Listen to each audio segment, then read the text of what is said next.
नारायणाय परिपूर्णगुणार्णवाय विश्वोदयस्थितिलयोन्नियतिप्रदाय ज्ञानप्रदाय विबुधासुरसौख्यदुःख सत्कारणाय वितताय नमो नमस्ते।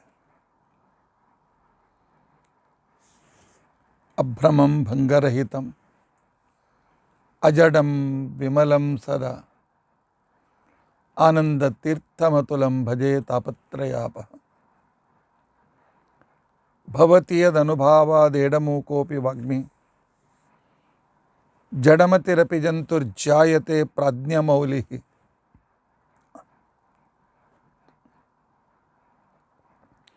सकलवचनचेतो देवता भारती सा मम वचसि निधत्तां सन्निधिं मानसे च।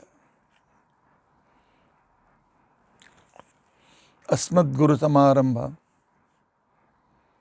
टीकाकृत्पादमध्यगं श्रीमदाचार्यपर्यन्तां वन्दे गुरुपरम्परा। विद्यायां विबुधाचार्यं वेदज्ञानाब्धिचन्दिरं दुर्मतध्वान्तमार्ताण्डं सत्यध्यानमुनिं भजे। पञ्चाशद्वर्षपर्यन्तं सततं रामपूजकः श्रीसत्यप्रमोदगुरुराट् भासतां नो हृदम्बरे।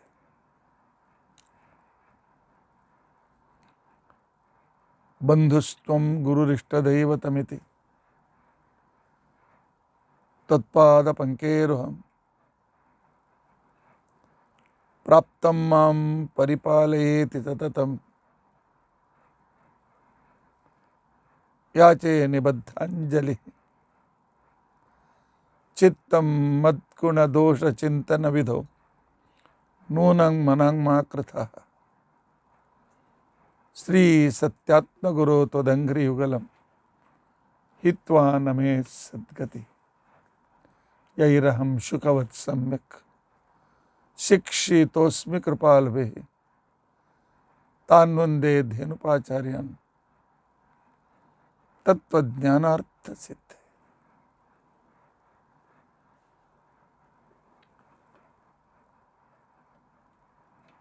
श्री गुरुभ्यो नमः। हरि ओम हरि ओम हरि ओम।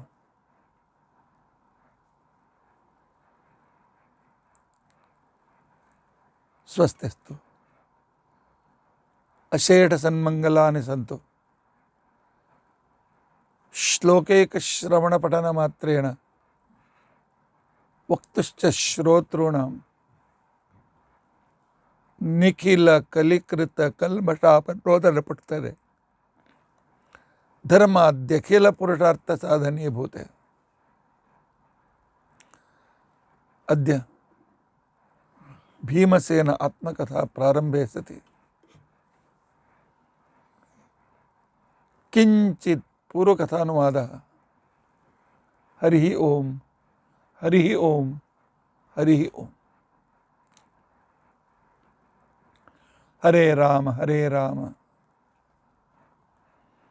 राम राम हरे हरे। हरे कृष्ण कृष्ण कृष्ण हरे हरे।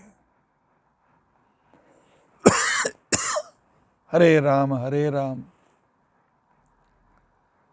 राम राम हरे हरे। हरे कृष्ण कृष्ण कृष्ण हरे हरे। हरे राम राम राम हरे हरे। हरे कृष्ण कृष्ण कृष्ण हरे हरे। हरे राम राम राम हरे हरे। हरे कृष्ण ಕೃಷ್ಣ ಕೃಷ್ಣ ಹರೇ ಹರೇ. ಶ್ರೀ ಗುರುಭ್ಯೋ ನಮಃ.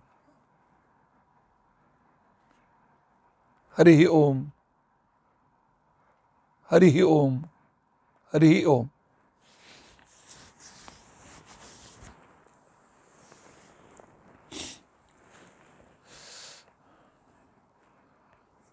ದೇವರು ಭಗವದ್ಗೀತೆಯಲ್ಲಿ ಹೇಳಿದ, ಶ್ರೀಕೃಷ್ಣನು ಭಗವದ್ಗೀತೆಯಲ್ಲಿ ಹೇಳಿದ 20 ಜ್ಞಾನ ಸಾಧನ, ಒಂದೃಷ್ಟಿಯಿಂದ ಜ್ಞಾನವೂ ಹೌದು, ಜ್ಞಾನ ಸಾಧನಗಳು ಕೂಡ ಹೌದು.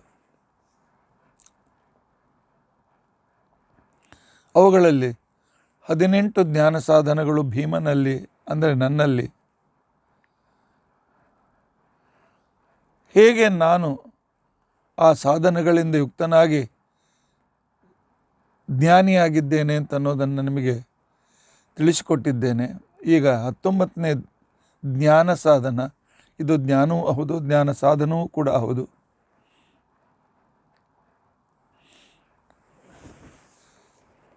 ಇದರ ಅಧ್ಯಾತ್ಮ ಜ್ಞಾನ ನಿತ್ಯತ್ವ, ಪರಮಾತ್ಮನ ವಿಷಯದಲ್ಲಿ ಸರಿಯಾದ ತಿಳುವಳಿಕೆ,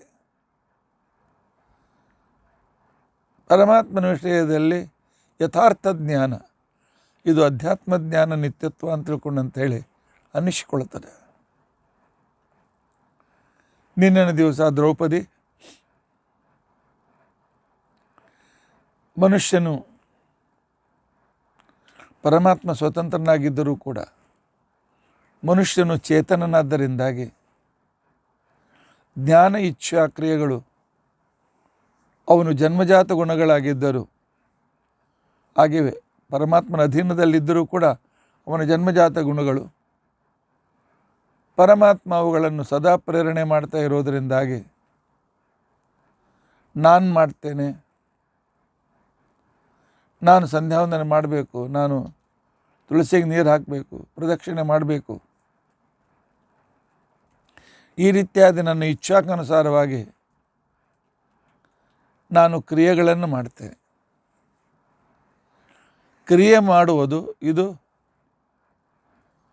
ನನ್ನ ಸ್ವಾಭಾವಿಕವಾದಂಥ ನನ್ನ ಧರ್ಮ ಅಥವಾ ನನ್ನ ಲಕ್ಷಣ, ಚೇತನನ ಲಕ್ಷಣ. ಆದರೆ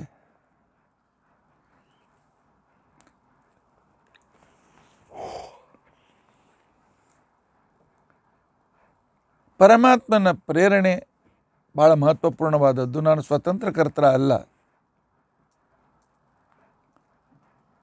ಆದ್ದರಿಂದಾಗಿ ನಾವು ಪ್ರಯತ್ನಪೂರ್ವಕವಾಗಿ ನಮ್ಮ ರಾಜ್ಯವನ್ನು ಪಡೆಯಬೇಕು. ಅದಕ್ಕೋಸ್ಕರ ನಾವು ಪ್ರಯತ್ನವನ್ನು ಮಾಡುವುದು ಅತ್ಯಂತ ಅವಶ್ಯಕ ಅಂತ ಅನ್ನುವ ವಿಚಾರವನ್ನು ದ್ರೌಪದಿಯು ಧರ್ಮರಾಜನ ಎದುರಿನಲ್ಲಿಟ್ಟಾಗ, ಧರ್ಮರಾಜ ಎಲ್ಲ ದೇವ್ರು ಮಾಡ್ತಾನೆ, ದೇವ್ರ ಇಚ್ಛಾ ಬಂತು ನಾವು ರಾಜ್ಯ ಕಳೆದುಕೊಂಡೆವು, ದೇವ್ರ ಇಚ್ಛಾ ಬಂದಾಗ ರಾಜ್ಯ ಸಿಗ್ತದೆ, ನಾವ್ಯಾಕೆ ಅದಕ್ಕೋಸ್ಕರ ಪ್ರಯತ್ನ ಮಾಡಬೇಕು ಅಂತಂದಾಗ, ಇಲ್ಲ, ಕರ್ತವ್ಯ ಅಂತನ್ನೋದು ಪರಮಾತ್ಮ ವಿಧಿಸಿದ್ದಾನೆ, ಅದನ್ನು ಆಜ್ಞೆ ಪರಿಪಾಲನೆ. ನಾವು ಕ್ಷತ್ರಿಯರು ಕೇವಲ ಕ್ಷಮ ಅಂತ ಕೂತ್ಕೊಂಡ್ರೆ ಜಗತ್ತಿನಲ್ಲಿ ನಮ್ಮ ಕ್ಷಮೆಯನ್ನು ದುಷ್ಟ ವ್ಯಕ್ತಿಗಳು, ಇದು ನಮ್ಮಲ್ಲಿರ್ತಕ್ಕಂಥ ಒಂದು ಅಶಕ್ತತೆ ಅಂತ ತಿಳಿದುಕೊಂಡು ದುರುಪಯೋಗ ಪಡೀತಾರೆ. ಯಾರಿಗೆ ಕ್ಷಮ ಮಾಡಬೇಕು, ಯೋಗ್ಯರಾಗಿದ್ದಾರೆ ಮಾಡೋಣ, ಯಾರು ಕ್ಷಮೆಗೆ ಯೋಗ್ಯರಲ್ಲ ಅವರಿಗೆ ಶಿಕ್ಷಿಸುವುದು ಕೂಡ ಕರ್ತವ್ಯ ಅಂತ ತಿಳ್ಕೊಂಡಂತಂದಾಗ ದ್ರೌಪದಿಗೆ ಪೂರ್ತಿಯಾಗಿ ಉತ್ತರ ಕೊಡಲಿಕ್ಕೆ ಆಗಲಿಲ್ಲ. ನಿರುತ್ತರನಾದ ಧರ್ಮರಾಜ.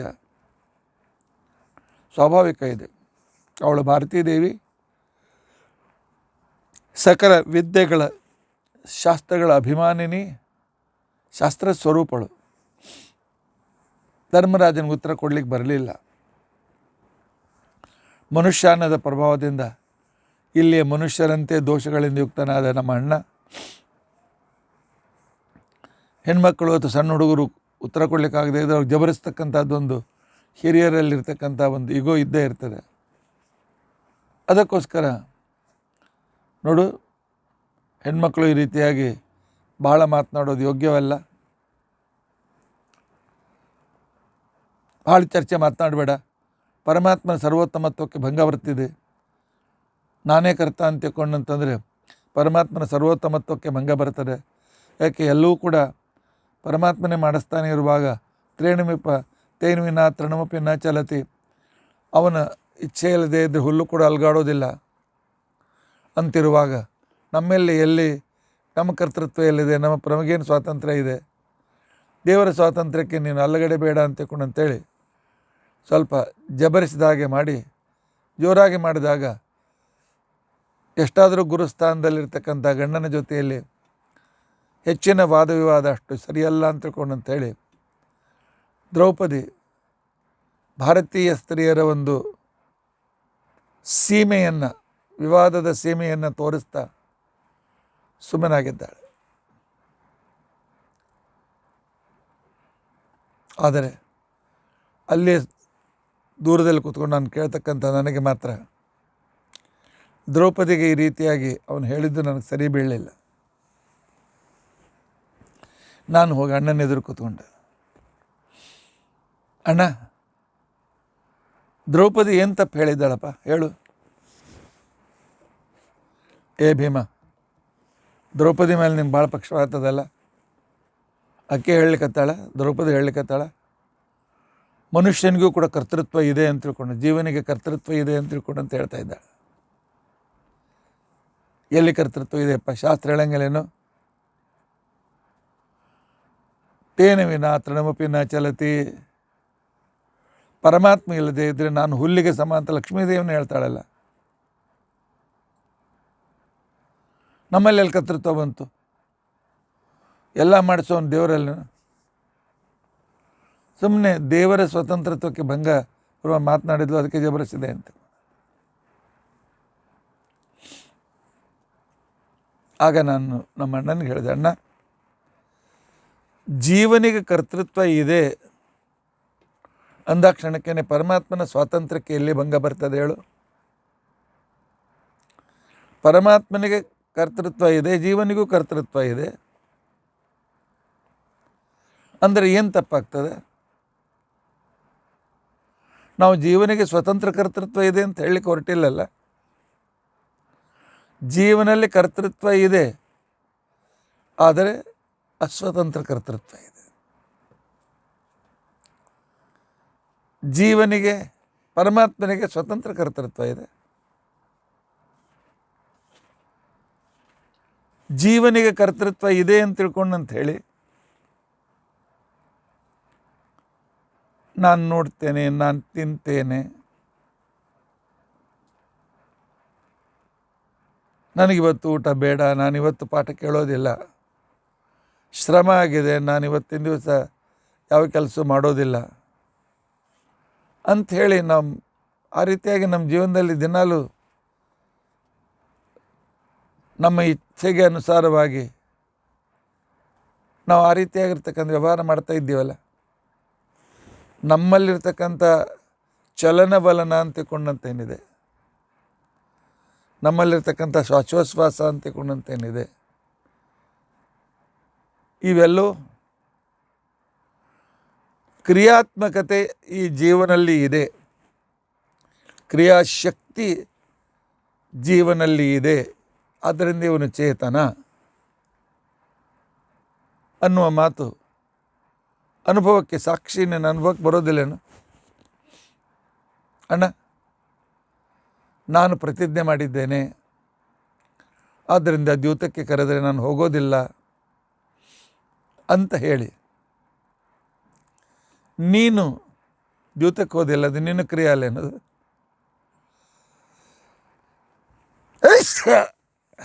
ನಿನ್ನೆ ಸ್ಥಳದಲ್ಲಿ ಬೇರೆ ಯಾರಾದರೂ ನಿಂತ್ಕೊಂಡು ಮಾಡಿದ್ರೇನು? ದ್ಯೂತ ಆಡಿದವನು ನೀನೇ ಅಲ್ಲೇನು? ನಾನು ಪ್ರತಿಜ್ಞೆ ಮಾಡಿದ್ದೇನೆ, ಹೋಗಲೇಬೇಕು ಅಂತ ತಿಳ್ಕೊಂಡಂತೇಳಿ ಆ ಕ್ರಿಯೆಗೆ ಪ್ರವರ್ತನಾದವನು ನೀನೇ ಅಲ್ಲೇನು? ಭೀಮನೋ ದ್ರೌಪದಿ ಮತ್ತು ಯಾರಪ್ಪ ಹೇಳು?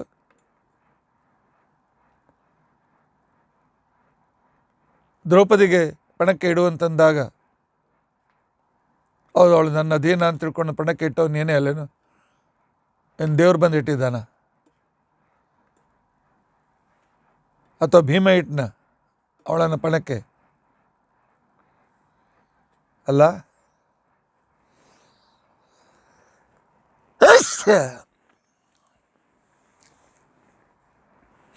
ಆದ್ದರಿಂದಾಗಿ ಚೇತನಲ್ಲಿ ಕರ್ತೃತ್ವ ಇದೆಯೇನೋ ಅಣ್ಣ? ಏನು ಭೀಮ ಮಾತನಾಡ್ತೀನಿ ನೀನು? ದೇವರು ನನಗೆ ಹಾಗೆ ಪ್ರೇರಣೆ ಮಾಡಿದ, ನಾನು ಆ ರೀತಿ ವ್ಯವಹರಿಸಿದೆ. ಇಲ್ಲದೇ ಇದ್ದರೆ ನಾನೇ ನನ್ನ ಮನಸ್ಸಿಗೆ ಬಂದಂಗೆ ನಡೀತಿದ್ರೆ ಹಾಗಾದರೆ ದೇವ್ರು ಯಾಕೆ ಬೇಕು? ಕೃಷ್ಣನನ್ನು ಯಾಕೆ ನಾವು ಕರೆದೆವು? ಕೃಷ್ಣನಿಗೆ ಅಗ್ರಪೂಜೆಯನ್ನು ನಾವು ಯಾಕೆ ಕೊಟ್ಟೆವು?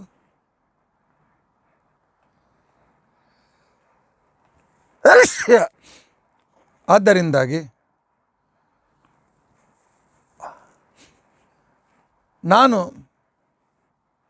ಸ್ವತಂತ್ರ ಬಗೆಯಲ್ಲಿ ಮಾಡಿದ್ದೇನೆ, ಎಲ್ಲ ದೇವ್ರು ಮಾಡ್ಸೇನಪ್ಪ, ನಾನು ಮಾಡೇ ಇಲ್ಲ. ನಾನೊಂದು ಗೊಂಬೆ. ದೇವರ ಎದುರಿನಲ್ಲಿ ಜೀವರು ಸೂತ್ರದ ಗೊಂಬೆ ಅಂತ ಕೊಂಡಂತನ್ನುವ ವಚನಗಳಿವೆಯಲ್ಲ ಶಾಸ್ತ್ರದಲ್ಲಿ. ಭೀಮ, ತಪ್ಪೇನೋದು? ಯಾಕೆ ಹೀಗೆ ಕರ್ತೃತ್ವ ಇದೆ ಅಂತ ತಿಳ್ಕೊಂಡು ಅಂತ ಹೇಳ್ತಾ ಇದ್ದೀಯ?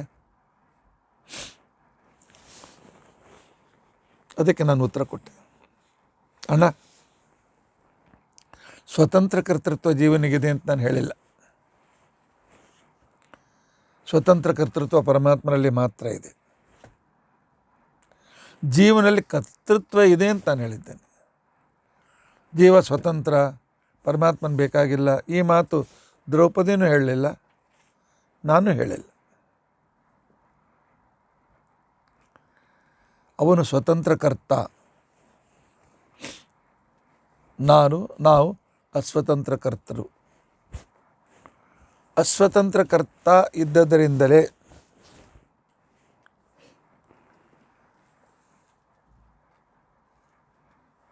ನಮಗೆ ಮನುಷ್ಯರಿಗೆ ಪರಮಾತ್ಮ ಹೇಳಿದ್ದಾನೆ, ನೋಡಪ್ಪ ಪಾಂಡವರೇ, ನೀವು ಕ್ಷತ್ರಿಯರು, ರಾಜ್ಯ ಆಳಬೇಕು, ಅದಕ್ಕೋಸ್ಕರ ಧರ್ಮ ಸ್ಥಾಪನೆ ಮಾಡಬೇಕು, ಅದಕ್ಕೆ ಅಡ್ಡಿಯಾಗಿ ಬಂದಿರತಕ್ಕಂಥವರಿಗೆ ನೀವು ಸಂಹಾರ ಮಾಡಬೇಕು, ಧರ್ಮ ಸಜ್ಜನ ಸಂರಕ್ಷಣೆ ಮಾಡಬೇಕು ಅಂತ ಭಗವಂತ ನಮ್ಮ ಮನುಷ್ಯರಿಗೆ, ಚೇತನರಿಗೆ, ಮನುಷ್ಯನ ಎಲ್ಲ ಜೀವರಿಗೆ, ಎಲ್ಲೆಲ್ಲಿ ಜೀವ ಇದೆ ಎಲ್ಲ ಕೇಳಿದಾನಲ್ಲ. ಶ್ರೀಕೃಷ್ಣ ಇದೇ ಆರ್ಡರನ್ನು, ಇದೇ ಆಜ್ಞೆಯನ್ನು ಹಿಮಾಲಯ ಪರ್ವತಕ್ಕೆ ಮಾಡ್ತಾನ, ಅಥವಾ ತನ್ನ ಮನೆಯಲ್ಲಿರ್ತಕ್ಕಂಥ ಒಂದು ಬಂಗಾರದ ಪಾತ್ರೆಯನ್ನು ಮುಂದೆ ಇಟ್ಟುಕೊಂಡು, ಬಂಗಾರದ ಪಾತ್ರೆ, ನೀನು ಬೆಳಗ್ಗೆ ಬೇಗನೆ ಹೇಳಬೇಕು, ನೀನು ಸಂಧ್ಯಾ ವಂದನೆ ಮಾಡಬೇಕು, ನೀನು ಸ್ನಾನ ಮಾಡಬೇಕು ಅಂತ ತಿಳ್ಕೊಂಡು ಅದಕ್ಕೆ ಆಜ್ಞೆ ಮಾಡ್ತಾನೆ ಅವನು. ಯಾಕೆ? ಅದರಲ್ಲಿ ಅದು ಜಡ, ಅದರಲ್ಲಿ ಕರ್ತೃತ್ವ ಇಲ್ಲ. ಅನಾದಿ ಕಾಲದಿಂದಲೂ ನಾವು ಜೀವರು ಚೇತನರು ಅಣ್ಣ. ಚೇತನರಾದ್ದರಿಂದಾಗಿ ನಮ್ಮಲ್ಲಿ ಇಚ್ಛೆ ಇದೆ, ನಮ್ಮಲ್ಲಿ ಕ್ರಿಯೆ ಮಾಡ್ತಕ್ಕಂಥ ಸಾಮರ್ಥ್ಯ ಇದೆ, ತಿಳಿದುಕೊಳ್ಳುವ ಸಾಮರ್ಥ್ಯ ಇದೆ. ಅದನ್ನು ದೇವರು ಪ್ರೇರಣೆ ಮಾಡ್ತಾನೆ. ದೇವರು ನಮಗೆ ಕರ್ತೃತ್ವ ತಂದು ಕೊಡೋದಿಲ್ಲ. ದೇವರು ನಮಗೆ ಇಚ್ಛೆ ಮತ್ತು ಜ್ಞಾನ ಅಂತನ್ನೋದನ್ನು ಹೊಸದಾಗಿ ನಮಗೆ ತಂದು ಕೊಡೋದಿಲ್ಲ. ಅದು ನಮ್ಮಲ್ಲಿದೆ, ಆದರೆ ನಾವು ಅಶಕ್ತರು. ಅವನ ಸಹಾಯ ಇಲ್ಲದೆ ಇದ್ದರೆ ನಾವೇನು ಮಾಡಲಿಕ್ಕೆ ಆಗೋದಿಲ್ಲ. ಆದ್ದರಿಂದಾಗಿ ಅವನು ಸ್ವತಂತ್ರ ಕರ್ತ. ನಾವು ಅವನ ಅಧೀನದಲ್ಲಿ ಅವನು ಹೇಳಿದಂತೆ ಕೇಳ್ತಕ್ಕಂಥ ಹೇಳ್ದಂತೆ ಕೇಳ್ತೇವೆ, ಹೇಳ್ದಂತೆ ಮಾಡ್ತೇವೆ ಅಂತಂದಮೇಲೆ ನಮ್ಮಲ್ಲಿ ಕರ್ತೃತ್ವ ಇದೆ. ಇದರಲ್ಲಿ ಪರಮಾತ್ಮನ ಸ್ವತಂತ್ರತ್ವಕ್ಕೆ ಏನು ಭಂಗ ಬರ್ತದೆ?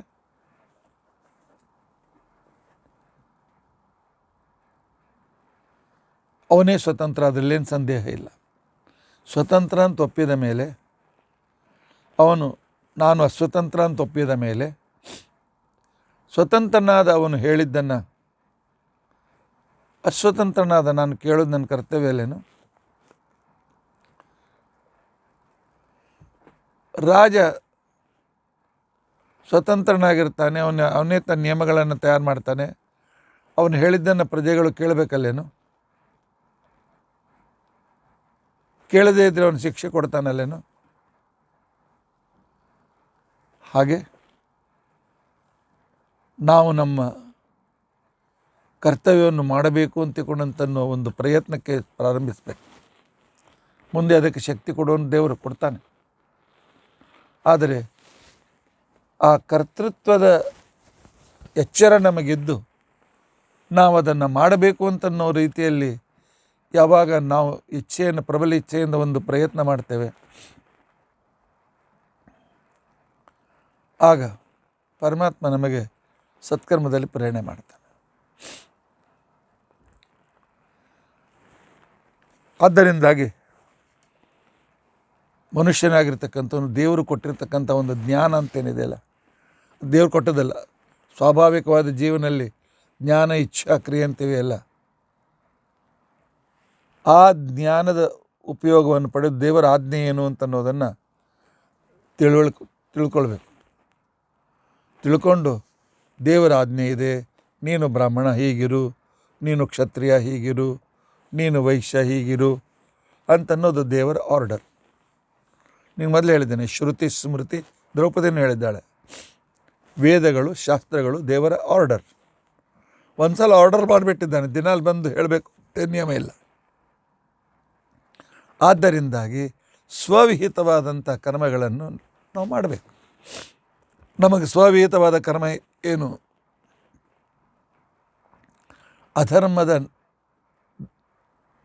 ಅಧರ್ಮದ ದ್ವೇಷ, ಅಧರ್ಮವನ್ನು ನಾಶ, ಸ್ವಧರ್ಮದ ಪರಿಪಾಲನೆ. ಜೂಜ ಇದು ಅಧರ್ಮ, ಅದು ನಿನ್ನ ಕಡೆಯಿಂದ ನಡೆದು ಹೋಗಿದೆ ಅಣ್ಣ. ಈಗ ಅವರು ಅಧರ್ಮದಿಂದ ನಮ್ಮನ್ನು ಕಾಡಿ ಕಳಿಸಿದ್ದರಿಂದಾಗಿ ನಾವು ನಮ್ಮ ರಾಜ್ಯವನ್ನು ನ್ಯಾಯದಿಂದ ನಾವು ಯಾಕೆ ಪಡಿಬಾರ್ದು? ನಮ್ಮ ರಾಜ್ಯದಲ್ಲಿ ಏನದು ಅಧರ್ಮ, ದ್ಯೂತ ಇದು ಅಧರ್ಮ ಅಂತ ಗೊತ್ತಿದ್ರೂ ಕೂಡ ನಿನ್ನನ್ನು ಮೋಸ ಮಾಡಿ ಶಕುನಿಯ ಮುಖಾಂತರ ನಿನ್ನನ್ನು ಸೋಲಿಸಿ, ಮೋಸದಿಂದ ನಾವು ಶ್ರಮಪಟ್ಟು ಪರಮಾತ್ಮನ ಕೊಟ್ಟ ಶಕ್ತಿಯನ್ನು ಸರಿಯಾಗಿ ಅವನ ಆಜ್ಞೆಯನ್ನು ಉಪಯೋಗಿಸಿ ಪರಮಾತ್ಮನ ಆಜ್ಞೆಯಂತೆ ಪ್ರಯತ್ನ ಮಾಡಿ ಕಟ್ಟಿದ ರಾಜ್ಯವನ್ನು ನಾವು ಕಳೆದುಕೊಂಡಿವಲ್ಲ. ಇಂಥ ಸಂದರ್ಭದಲ್ಲಿ ಆದ ತಪ್ಪನ್ನು ಒಪ್ಕೊಳ್ಬೇಕು. ಅಣ್ಣ, ನಾವು ಕ್ಷತ್ರಿಯರು, ನ್ಯಾಯಕ್ಕೋಸ್ಕರ ಹೋರಾಡಬೇಕಾದದ್ದು ನಮ್ಮ ಕರ್ತವ್ಯ ಇದೆ. ಅದಕ್ಕೋಸ್ಕರ ಮೋಸದಿಂದ ತೆಗೆದುಕೊಂಡ ನಮ್ಮ ರಾಜ್ಯವನ್ನು ವಾಪಸ್ ತೆಗೆದುಕೊಳ್ಳೋದಕ್ಕೋಸ್ಕರ ನಾವು ಯುದ್ಧದಲ್ಲಿ ಪ್ರವೃತ್ತಿ ಯಾಕಾಗಬಾರ್ದು? ಯಾಕೆಂದರೆ ಪರಮಾತ್ಮ ಹೇಳಿದ್ದಾನೆ, ನನ್ನ ಆಜ್ಞೆ ಪರಿಪಾಲನೆ ಮಾಡಿ ಅಂತೇಳಿ. ತಥಾಪಿ ಪುಂಸಾಂ ವಿಹಿತಂ ಸ್ವಕರ್ಮ, ಇದು ನಮ್ಮ ಸ್ವಕರ್ಮ, ನಮ್ಮ ಕ್ರಿಯಾಶಕ್ತಿಗೆ ಮಾಡಿರ್ತಕ್ಕಂಥ ಪರಮಾತ್ಮನ ಪ್ರೇರಣೆ ಇದು. ಆ ಪರಮಾತ್ಮನ ಪ್ರೇರಣೆಯನ್ನು ನಾವು ಅಲ್ಲಗಳೆಯಬೇಕೇನು? ಅಲ್ಲಗಳೆದರೆ ಅವನ ಸ್ವಾತಂತ್ರ್ಯಕ್ಕೆ ನಾವೇ ಭಂಗ ಮಾಡದಂತಾಗೋದಿಲ್ಲೇನು? ಆನಂತರ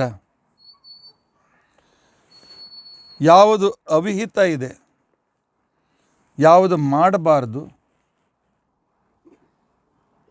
ಅದನ್ನು ಪ್ರಯತ್ನಪೂರ್ವಕವಾಗಿ ಅದನ್ನು ದೂರ ಮಾಡಬೇಕು.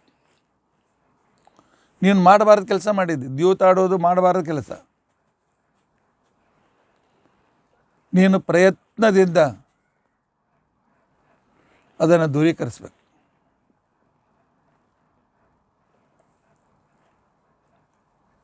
ನೀನು ಎಲ್ಲೋ ದೇವಾಲಯಕ್ಕೆ ಹೋಗಿರ್ತಿ, ಆಗ ನೀನೊಬ್ಬ ಹೆಣ್ಮಗಳು ಅಂತ ತಿಳ್ಕೊ, ಆಗ ಅವನೋ ಒಬ್ಬ ವ್ಯಕ್ತಿ ನಿನ್ನ ಮೇಲೆ ಬಲಾತ್ಕಾರ ಮಾಡಬೇಕು ಅಂತ ತಿಳ್ಕೊಂಡು ಅಂತೇಳಿ ಬಲಾತ್ಕಾರ ಮಾಡ್ತೇನೆ ಇಲ್ಲ ಕುತ್ತಿಗೆ ಎಸಕ್ತೇನೆ ಅಂತ ತಿಳ್ಕೊಂಡು ಅಂತೇಳಿ ಅಂದಾಗ ಆಯ್ತಪ್ಪ ದೇವ್ರ ಇಚ್ಛೆ ಬಲಾತ್ಕಾರ ಮಾಡು ಅಂತ ತಿಳ್ಕೊಂಡು ಅಂತ ಹೇಳಬೇಕಾ? ವಿರೋಧ ಮಾಡೋದು ಬೇಡ. ಹೇಗೂ ಪ್ರಾಣ ಹೋಗ್ತಾ ಇದೆಯಲ್ಲ, ಹೊಡೆದಾಡಿ ಯಾಕೆ ಪ್ರಾಣ ಬಿಡಬಾರ್ದು? ನನಗೂ ಜಯ ಸಿಗ್ಬೋದಲ್ಲ ದೇವರನ್ನು ಸ್ಮರಿಸಿ ನಾನು. ಅಥವಾ ನೀನು ಯಾವುದಾದ್ರು ಸ್ವೈರಿಣಿ ಸ್ತ್ರೀ ನಿನಗೆ ಆಗ್ರಹ ಮಾಡಿ ಬಂದಂದಿಟ್ಟು ನನ್ನ ಜೊತೆಗೆ ಅಧರ್ಮ ಮಾಡು ಅಂತ ತಿಳ್ಕೊಂಡು ಅಂತಂದರೆ ಆಯಿತು ದೇವ್ರ ಇಚ್ಛೆ ಅಂತ ತಿಳ್ಕೊಂಡು ಅಂತೇಳಿ ಮಾಡ್ತೀಯ. ಅಧರ್ಮದ ಅನೇಕ ರೀತಿಯಾಗಿರ್ತಕ್ಕಂಥ ಸಂದರ್ಭಗಳು ತಮೋಗುಣದ ಉನ್ನಾದ ಸಂದರ್ಭದಲ್ಲಿ ಬರ್ತವೆ ಅಣ್ಣ. ಆಗ ನಮ್ಮಲ್ಲಿರ್ತಕ್ಕಂಥ ಜ್ಞಾನವನ್ನು ಉಪಯೋಗಿಸಿಕೊಂಡು ಆ ಇಚ್ಛೆಯನ್ನು ಆ ರೀತಿಯಾಗಿ ಆ ದಾರಿಗೆ ಇಚ್ಛೆಯನ್ನು ಮಾಡದೆ ಪ್ರಯತ್ನಪೂರ್ವಕವಾಗಿ ಅವುಗಳಿಂದ ದೂರ ಇರಬೇಕಾಗ್ತದೆ. ಇಲ್ಲಿ ಪ್ರಯತ್ನ ಇದೆಯಲ್ಲ ಅಣ್ಣ, ಇಲ್ಲಿ ಕ್ರಿಯಾ ಇದೆಯಲ್ಲ, ಕರ್ತೃತ್ವ ಇದೆಯಲ್ಲ, ಈ ಕರ್ತೃತ್ವ ನಮ್ಮದಲ್ಲೇನೋ ಅಣ್ಣ ಹೇಳು. ಆದ್ದರಿಂದಾಗಿ ವಿಹಿತ ಕರ್ಮ ಕ್ರಿಯೆ ಅವಿಹಿತ ಕರ್ಮಗಳನ್ನು ಪ್ರಯತ್ನಪೂರ್ವಕವಾಗಿ ಬಿಡುವುದು. ನಾನು ಯಾಕೆ ಪ್ರಯತ್ನಪೂರ್ವಕವಾಗಿ ಬಿಡುವುದು ಅಂತ ಹೇಳ್ತೇನೆ ಅಂತ ತಿಳ್ಕೊಂಡಂತಂದರೆ, ಈಗ ಗೆಳೆಯರ ಜೊತೆಯಲ್ಲಿ ಹೋಗಿರ್ತಿ, ಗೆಳೆಯರು ಅಭಕ್ಷ್ಯ ಭಕ್ಷಣ ಮಾಡ್ತಾ ಇರ್ತಾರೆ. ನಮಗೋಸ್ಕರ ನಮ್ಮ ಸೊಸೈಟಿಯಲ್ಲಿ ಇದೆಯಲ್ಲೇನು, ನಮ್ಮ ಗ್ರೂಪ್ನಲ್ಲಿ ಇದೆಯಲ್ಲ ನೀನು, ನಮ್ಮ ಮನಸ್ಸನ್ನು ನೋಯಿಸ್ಬೇಕೇನೋ ನೀನು, ಅದಕ್ಕೋಸ್ಕರ ನೀನು ನಮ್ಮ ಜೊತೆಗೆ ನಾನ್ ವೆಜ್ ತಿನ್ನೋ ಅಂತ ಮಿತ್ರರು ಆಗ್ರಹ ಮಾಡಿದರೆ ತಿಂತೀಯ? ನಿಮ್ಮ ಮಿತ್ರತೆ ಬಿಡ್ತೀನಿ, ಬೇಕಾದರೆ ನಾನು ಈ ಅಧರ್ಮ ಮಾಡೋದಿಲ್ಲ ಅಂತ ಹೇಳುವ ಧೈರ್ಯ ನಿನ್ನಲ್ಲಿ ಇರಬೇಕು. ಆ ಪ್ರಯತ್ನ ನೀನು ತೋರಿಸಲೇಬೇಕು. ಆದ್ದರಿಂದಾಗಿ ತಥಾಪಿ ಪುಂಸಾಂ ವಿಹಿತಂ ಸ್ವಕರ್ಮ ಕಾರ್ಯಂ ತ್ಯಾಜ್ಯಂ ಅನ್ಯತ್ ಅತ್ಯಂತ ಯತ್ನಾತ್. ಅನ್ಯತ್ ಅಂದರೆ ಶಾಸ್ತ್ರ ವಿರುದ್ಧವಾದಂತಹ ಕ್ರಿಯೆಗಳನ್ನು ಪ್ರಯತ್ನಪೂರ್ವಕವಾಗಿ ಅದನ್ನು ಬಿಡಬೇಕು ಅಂತೇಳಿ ನೀನು ಪ್ರಾರಂಭ ಮಾಡೋದು. ಮುಂದೆ ಶಕ್ತಿ ಕೊಡ್ತಾನೆ ದೇವರು. ನೀನು ದೇವ್ರ ಇಚ್ಛೆ ಅಂತಿಕೊಂಡು ದೇವ್ರ ನಾನು ಇಚ್ಛೆ ಮಾಡೇ ಇಲ್ಲ. ಹಾಗೆ ನಿನ್ನ ಪರೀಕ್ಷೆಗೋಸ್ಕರ ಆ ರೀತಿ ನಿನ್ನನ್ನು ಈ ಸಂದರ್ಭಕ್ಕೆ ಸಿಲುಕಿಸಿದ್ದೇನೆ. ತಮೋಗುಣದ ಉನ್ನಾಹ ಇದೆ. ಈಗ ಅಲ್ಲಿಂದ ಬಿಡಿಸ್ಕೊಳ್ಳೋ ಪ್ರಯತ್ನ ಮಾಡಿ ನಾನು ಬಿಡಿಸ್ತೇನೆ. ಇದು ದೇವರಿಚ್ಛಾನು. ಆದ್ದರಿಂದಾಗಿ ನಮ್ಮದೇನು ಸಂಬಂಧ ಇಲ್ಲ, ಬಂದಾಗಿರಲಿ ಆದದ್ದಾಗಲಿ ಅಂತ ತಿಳ್ಕೊಂಡಂತೇಳಿ ಇದು ಕುಳಿತರೆ ದೇವರ ಸ್ವಾತಂತ್ರ್ಯಕ್ಕೆ ನಾವೇ ಭಂಗ ತಂದಂತೆ ಆಗ್ತಾರೆ. ಆದ್ದರಿಂದಾಗಿ ಅಣ್ಣ, ಜೀವನದಲ್ಲಿ ಒಂದು ಕರ್ತೃತ್ವ ಇದೆ, ಜೀವನದಲ್ಲಿ ಕ್ರಿಯಾಶಕ್ತಿ ಇದೆ. ಇದು ಇದೆ ಅಂತ ತಿಳ್ಕೊಂಡಂಥೇಳಿ ದೇವರು ಸಂಧ್ಯಾವಂದನ ಮಾಡು, ದೇವ್ರ ಪೂಜೆ ಮಾಡು, ಶಾಸ್ತ್ರ ಓದು ಅಂತ ತಿಳ್ಕೊಂಡಂತೇಳಿ ನಮಗೆ ಆಜ್ಞೆ ಮಾಡಿದ್ದಾನೆ. ಕ್ರಿಯೆ ಇದು ನಮಗೆ ಪ್ರತ್ಯಕ್ಷ ಸಿದ್ಧ. ನಾನು ಕ್ರಿಯೆ ಮಾಡ್ತಾ ಇದ್ದೀನಿ ಅಂತೆನ್ನೋದು ಪ್ರತ್ಯಕ್ಷ ಸಿದ್ಧ. ನಾನು ಎದ್ದೆ, ಹೇಳ್ತೇನೆ, ಬಾತ್ರೂಮ್ಗೆ ಹೋಗ್ತೇನೆ, ಸ್ನಾನ ಮಾಡ್ತೇನೆ. ಈ ಕ್ರಿಯೆ ನಮ್ಮ ಪ್ರತ್ಯಕ್ಷದಿಂದ ನಮ್ಮ ಸಾಕ್ಷಿಗೆ ಸಿದ್ಧವಾಗಿದೆ. ಈಗ ನಾನು ನಿನ್ನ ಜೊತೆಗೆ ಮಾತನಾಡ್ತಾ ಇದ್ದೇನೆ, ಮಾತನಾಡೋ ಕ್ರಿಯೆ ಸಾಕ್ಷಿ ಸಿದ್ಧವಾದಂಥ ಪ್ರತ್ಯಕ್ಷ. ಇದಕ್ಕೇನು ಪ್ರಮಾಣ ಬೇಕಾಗಿಲ್ಲ. ಅಣ್ಣ ನಿನಗೆ ಪ್ರಮಾಣ ಕೊಡ್ತೇನೆ ನೋಡು. ಪರಮಾತ್ಮನ ಸ್ವತಂತ್ರ ಕರ್ತೃತ್ವ, ನಮ್ಮಲ್ಲಿ ಅಸ್ವತಂತ್ರ ಕರ್ತೃತ್ವ, ಮತ್ತು ಅದಕ್ಕಿರ್ತಕ್ಕಂಥ ವೇದಗಳು ಪ್ರಮಾಣ ಕೊಟ್ಟರೆ ನೀನು ಒಪ್ಕೊಳ್ತೀಯಲ್ಲ ಅಣ್ಣ? ಕೊಡು ಭೀಮ. ಪ್ರತ್ಯಕ್ಷದಿಂದ, ಅನುಮಾನದಿಂದ, ಆಗಮದಿಂದ ನೀನು ಹೇಳ್ತಾ ಇದ್ದೀಯಲ್ಲ, ಪರಮಾತ್ಮ ಸ್ವತಂತ್ರ ಜೀವನಿಗೆ ಕರ್ತೃತ್ವ ಇದೆ, ಪರಮಾತ್ಮನಿಗೆ ಸ್ವತಂತ್ರ ಕರ್ತೃತ್ವ ಇದೆ. ಇದಕ್ಕೋಸ್ಕರ ಶಾಸ್ತ್ರದ ಆಧಾರ ಇದೆ. ಭೀಮ, ಪ್ರಮಾಣ ಕೊಡ್ತೀಯ? ಆಯ್ತು, ಅಣ್ಣಕ್ಕೆ ಪ್ರಮಾಣ ಕೊಡ್ತೇನೆ. ನೋಡು, ಈಗ ನಿನ್ನ ಜೊತೆಗೆ ನಾನು ಮಾತನಾಡ್ತಾ ಇದ್ದೇನೆ, ಇದು ಪ್ರತ್ಯಕ್ಷ. ನನಗಂತೂ ನನ್ನ ಸಾಕ್ಷಿಗೆ ಪ್ರತ್ಯಕ್ಷ, ನಿನ್ನ ಸಾಕ್ಷಿಗೂ ಪ್ರತ್ಯಕ್ಷ ಇದ್ದೆ, ನನ್ನ ಮಾತು ಕೇಳ್ತಾ ಇದ್ದೆ ಅಂತ ತಿಳ್ಕೊಂಡು ಅಂತೇಳಿ. ಇದಕ್ಕೇನು ಪ್ರಮಾಣ ಬೇಕಾ? ನಾನು ಮಾತನಾಡುವ ಕ್ರಿಯೆ ಮಾಡ್ತಾ ಇದ್ದೇನೆ. ಇದು ನಾನೊಬ್ಬ ಜೀವನಲ್ಲಿ ಈ ರೀತಿಯಾಗಿರ್ತಕ್ಕಂಥ ಕ್ರಿಯಾಶಕ್ತಿ ಇದೆ, ನಾನು ಕಾರ್ಯ ಮಾಡ್ತಾ ಇದ್ದೇನೆ. ಇದಕ್ಕೆ ಪ್ರಮಾಣ ಬೇಕಾ? ಇದು ಪ್ರತ್ಯಕ್ಷ ಪ್ರಮಾಣ. ಇದನ್ನು ನೀನು ಒಪ್ಪಲೇಬೇಕಾಗ್ತದೆ. ನಾನು ಕ್ರಿಯೆ ಮಾಡ್ತಾ ಇದ್ದೇನೆ, ಒಪ್ಕೊಳ್ಬೇಕಾಗ್ತದೆ. ನಾನೇನು ಹೋಗಿ ಸುಮ್ಮನೆ ಗುಮ್ಮನಗುಸುಕನಾಗಿ ಗಿಡದಂತೆ ಅಥವಾ ಬೇಡ ಇಲ್ಲಿರ್ತಕ್ಕಂಥ ಕಲ್ಲಿನಂತೆ ಸುಮ್ಮನೆ ಕೂತಿಲ್ಲ. ಆದರೆ ನನಗೆ ಪರಮಾತ್ಮ, ಸ್ವತಂತ್ರನಾದ ಪರಮಾತ್ಮ ಪ್ರೇರಣೆ ಮಾಡ್ತಾ ಇದ್ದಾನೆ. ಈ ಪರಮಾತ್ಮನ ಪ್ರೇರಣೆಯನ್ನು ಮಾತ್ರ ಅಣ್ಣ ನಾವು ಅನುಮಾನದಿಂದ ತಿಳ್ಕೊಳ್ಬೇಕಾಗ್ತದೆ. ಪರಮಾತ್ಮ ಏನು ಮಾಡ್ತಾನೆ ಅಂತ ತಿಳ್ಕೊಂಡು ಅಂತಂದರೆ, ನಮ್ಮ ಕರ್ಮ, ನಮ್ಮ ಯೋಗ್ಯತೆ ನೋಡಿಕೊಂಡು ಪರಮಾತ್ಮ ಸಾತ್ವಿಕರಿಗೆ ಸಂಧ್ಯಾವಂದನೆ ಮಾಡು ಅಂತ ತಿಳ್ಕೊಂಡು ಅಂತೇಳಿ ಪ್ರೇರಣೆ ಮಾಡ್ತಾನೆ. ಆನಂತರ ರಾಜಸಿಗಳಿಗೆ ಇನ್ನೊಂದು ಸ್ವಲ್ಪ ಮಲ್ಕೊಳ್ಳು ಅಂತ ತಿಳ್ಕೊಂಡು ಪ್ರೇರಣೆ ಮಾಡ್ತಾನೆ. ತಾಮಸಿಗಳಿಗೆ ಎಲ್ಲಿ ಸಂಧ್ಯಾವಂದನೆ, ಎಲ್ಲಿ ದಾನ ಅಂತ ತಿಳ್ಕೊಂಡು ಅಂತೇಳಿ ಪ್ರೇರಣೆಯನ್ನು ಮಾಡ್ತಾನೆ.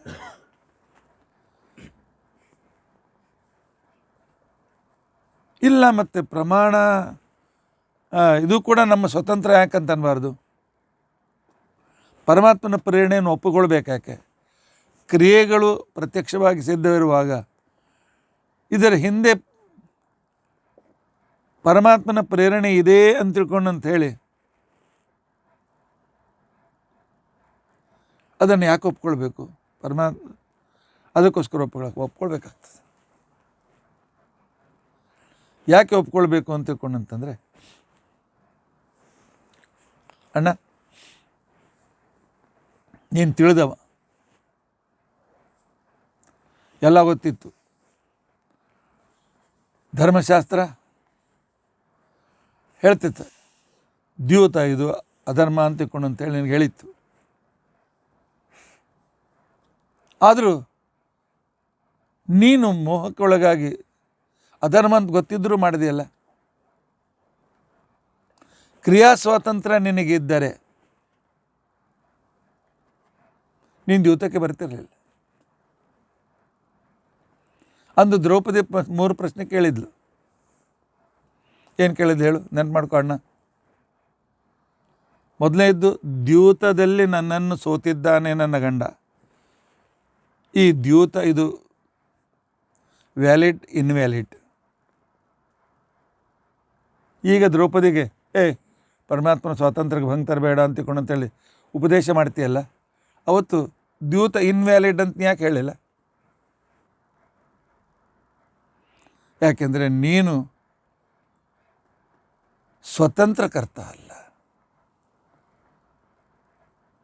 ಸ್ವತಂತ್ರಕರ್ತರ ಆಗಿರಲಿಲ್ಲ. ಆ ಕಾಲದಲ್ಲಿ ನಿನ್ನಲ್ಲಿರ್ತಕ್ಕಂಥ ಕಲಿಪ್ರವೇಶಕ್ಕೆ ಅನುಸಾರವಾಗಿ ದೇವರು ನಿನಗೆ ಆ ರೀತಿ ಪ್ರೇರಣೆ ಮಾಡಿದ. ಕಲಿಪ್ರವೇಶಕ್ಕೆ ಒಳಗಾಗಿದ್ದೀನಿ ನೀನು.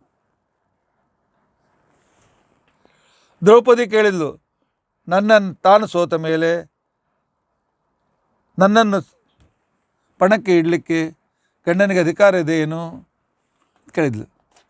ನೀನು ಇಲ್ಲ ಅಂತ ಹೇಳಬೇಕಾಗಿತ್ತು. ಯಾಕಂದ್ರೆ ಸೋತ ಮೇಲೆ ನನಗೆ ಆಟ ಆಡಲಿಕ್ಕೆ ಅಧಿಕಾರ ಉಳಿಯಂಗಿಲ್ಲ. ಆದರೂ ನೀನು ಅದಕ್ಕೆ ಸರಿಯಾಗಿ ಉತ್ತರ ಕೊಡಲಿಲ್ಲ ಅಣ್ಣ. ನೀನು ಗಂಡ ಇರುವಾಗ ಸ್ತ್ರೀ ದಾಸಿ ಆಗ್ತಾಳೇನು, ಇವ್ರು ದಾಸಿಯನ್ನು ನನಗೆ ಎಳೆದುಕೊಂಡು ಬಂದಿದ್ದಾರೆ ಅಂತ ಕೇಳಿದ್ಲು. ಇಲ್ಲ ಅಂತ ಹೇಳಬೇಕಾಗಿತ್ತು. ಭೀಷ್ಮಾಚಾರ ಕೇಳಿದರೆ ಭೀಷ್ಮಾಚಾರ ನಿನ್ನ ಮೇಲೆ ಹಾಕಿದ್ರು. ಬಾಲ್ ನಿನ್ನ ಗೋಲ್ನಲ್ಲಿತ್ತು ಅಣ್ಣ. ಭೀಷ್ಮಾಚಾರ ಹೇಳಿದ್ರು, ನಿನ್ನ ಗಂಡಗೆ ಎಲ್ಲ ಗೊತ್ತದ, ಅವ್ನು ಕೇಳು ಅಂತಿಕೊಂಡು ಅಂತೇಳಿ. ಆಗ ಈಗ ಧರ್ಮವನ್ನು ಉಪದೇಶ ಮಾಡುವಾಗ ಈಗ ವಿಷ್ಣು ಸರ್ವೋತ್ತಮತ್ವ ಹಾಗೆ ಹೀಗೆ ಅಂತಂತೆಯಲ್ಲ, ಆಗ ನಿಂದು ಎಲ್ಲಿ ಹೋಗಿತ್ತು? ಯಾಕೆ? ನಿನಗೆ ಸರಿಯಾಗಿ ಉತ್ತರ ಕೊಡುವ ಪ್ರೇರಣೆ ಆಗಲಿಲ್ಲ. ಅದಕ್ಕೋಸ್ಕರ ಅನುಮಾನದಿಂದ ಪ್ರೇರಣೆ ನಮಗೆ ಪ್ರೇರಣೆಯಲ್ಲಿ ಸ್ವತಂತ್ರತ್ವ ಇಲ್ಲ, ಕ್ರಿಯಾತ್ವ ಇದೆ. ಆದರೆ ಆ ಕ್ರಿಯೆ ಮುಂದುವರಿಸಿಕೊಂಡು ಏನೊಂದು ಹಿಂದಿನಿಂದ ಒಂದು ಪ್ರೇರಣೆ ಬರ್ತದಲ್ಲ, ನಿಶ್ಚಯಾತ್ಮಕವಾಗಿರ್ತಕ್ಕಂಥದ್ದು, ಅದು ನಮ್ಮ ಕೈಯಲ್ಲಿಲ್ಲ, ದೇವ್ರ ಕೈಲಿದೆ. ಒಳ್ಳೆ ಕೋಸಂಬರಿ ಇದೆ, ತಿನ್ನಬೇಕು ಅಂತಂದಾಗ ಹರಳು ಬರ್ತದೆ. ಇದು ನಿನ್ನ ಪ್ರೇರಣೆ, ಹರಳು ಬರಲಿ ಅಂತಿಕೊಂಡು ಅಂತ ಹೇಳಿ ಇಚ್ಛೆ ಮಾಡಿದ್ದೇನು? ಮಾತನಾಡುವಾಗ ಅಥವಾ ಊಟ ಮಾಡುವಾಗ ಹಲ್ಲಿನ ಮಧ್ಯೆ ನಾಲಿಗೆ ಬರ್ತದೆ. ನಿನಗೆ ಬೇಕು ಅಂತ ಅಡುಗೆ ಮಾಡ್ಕೊಂಡಿದ್ದಿ, ಹೇಳಿ ಮಾಡಿಸಿದ್ದಿ ಪಡ್ಕೊಳ್ಬೇಕು ಅಂತೇಳಿ, ಅದರ ಸಲುವಾಗಿ ಹಸಿವೆ ಆಗಲಿ ಅಂತಕೊಂಡಂತೇಳಿ ಉಪವಾಸನೂ ಇದ್ದಿ, ಚೆಂದಾಗಿ ತಿನ್ನಬೇಕು ಅಂತೇಳಿ ಊಟ ಕೂಡ್ತಿ ಅಣ್ಣ, ಒಂದು ತುತ್ತು ತಿಂದಿರ್ತಿ, ಎರಡನೇ ತುತ್ತು ಹಲ್ಲಿನ ಮಧ್ಯೆಯಲ್ಲಿ ನಾಲಿಗೆ ಬರ್ತದೆ, ಕಟ್ಟಾಗ್ತದೆ, ರಕ್ತ ಬರಲಿಕ್ಕೆ ಚಾಲು ಆಗ್ತದೆ, ಎಲ್ಲ ಬಿಟ್ಟು ಹೋಗಿ ಕೂತ್ಕೊಳ್ತೀವಿ. ನಾನು ಹಲ್ಲನ್ನು ನಾಲಿಗೆ ಮತ್ತೆ ತರಬೇಕು ಅಂತ ನೀನು ಬಯಸಿದ್ಯಾ? ನೀನು ಬಯಸಲಿಲ್ಲ. ಆದ್ದರಿಂದ ನೀನು ಸ್ವತಂತ್ರ ಕರ್ತ ಅಲ್ಲ, ಅಸ್ವತಂತ್ರ ಕರ್ತ. ಇದರ ಹಿಂದೆ ಯಾವುದೋ ಒಂದು ಶಕ್ತಿ ಇದೆ, ಅವನೇ ದೇವರು. ಆ ದೇವರು ಈ ಕಾಲಕ್ಕೆ ನಿನಗೆ ಈ ರೀತಿಯಾಗಿ ನಿನ್ನ ಕರ್ಮಾನುಸಾರವಾಗಿ ಫಲ ಕೊಡಬೇಕು ಅಂತೇಳಿ, ಯಾರಿಗೋ ಈ ರೀತಿಯಾಗಿ ನಿಂದಕ್ಕೆ ನೀನು ತ್ರಾಸು ಕೊಟ್ಟಿದ್ದೆ, ಆ ಕರ್ಮದ ಫಲ ಆಗ ಉಣಿಸ್ತಾನೆ ಪರಮಾತ್ಮ. ಆದ್ದರಿಂದ ಅನುಮಾನದಿಂದ ನಮಗೊಬ್ಬ ಯಾನೋ ಪ್ರೇರಕ ಇದ್ದಾನೆ ಅಂತನ್ನೋದು ಅನುಮಾನದಿಂದ ಸಿದ್ಧವಾಗ್ತದೆ. ಪ್ರತ್ಯಕ್ಷದಿಂದ ನಮ್ಮ ಕರ್ತೃತ್ವ ಸಿದ್ಧ ಆದರೆ ಅನುಮಾನದಿಂದ ನಾವು ಸ್ವತಂತ್ರ ಕರ್ತ ಅಲ್ಲ ಅಂತನ್ನೋ ಸಿದ್ಧ ಆಗ್ತದೆ.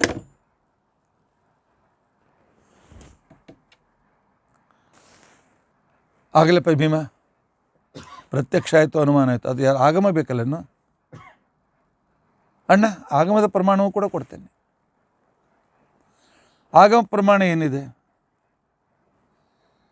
ನಿಶುಸಿ ಈದ ಗಣಪತೆ ಗಣೇಶುತ್ವ ಮಾಹುರ್ವಿಪ್ರತಮಂ ಕವೀನಾಂ ನರತೆ ಕಿಂಚನಾರೆ ಮಘವಂಚಿತ್ರಮರ್ಚ. ಪರಮಾತ್ಮ ಎಲೆ ಸಕಲ ಗಣಾಧಿಪತಿಯಾಗಿರ್ತಕ್ಕಂಥ ಶ್ರೀಹರಿ, ನನ್ನ ಹೃದಯ ಮಂದಿರದಲ್ಲಿ ಬಂದು ಕೂತ್ಕೋ. ಆನಂತರ ನನಗೆ ಸತ್ಪ್ರೇರಣೆಯನ್ನು ಮಾಡು. ಯಾಕೆ? ನೀನು ಸರ್ವೋತ್ತಮ, ಸರ್ವಶ್ರೇಷ್ಠ. ನೀನು ಪ್ರೇರಣೆ ಮಾಡಿದೆ. ನ ರತೆ ಕಿಂಚನ ಅರೆ. ಪರಮಾತ್ಮ, ನೀನು ಪ್ರೇರಣೆ ಮಾಡಿದರೆ ಏನು ಹುಲ್ಲು ಅಲ್ಗಾಡೋದಿಲ್ಲ ಭಗವಂತ ಅಂತ ಅನ್ನುವ ಪ್ರಮಾಣ ಇದೆ.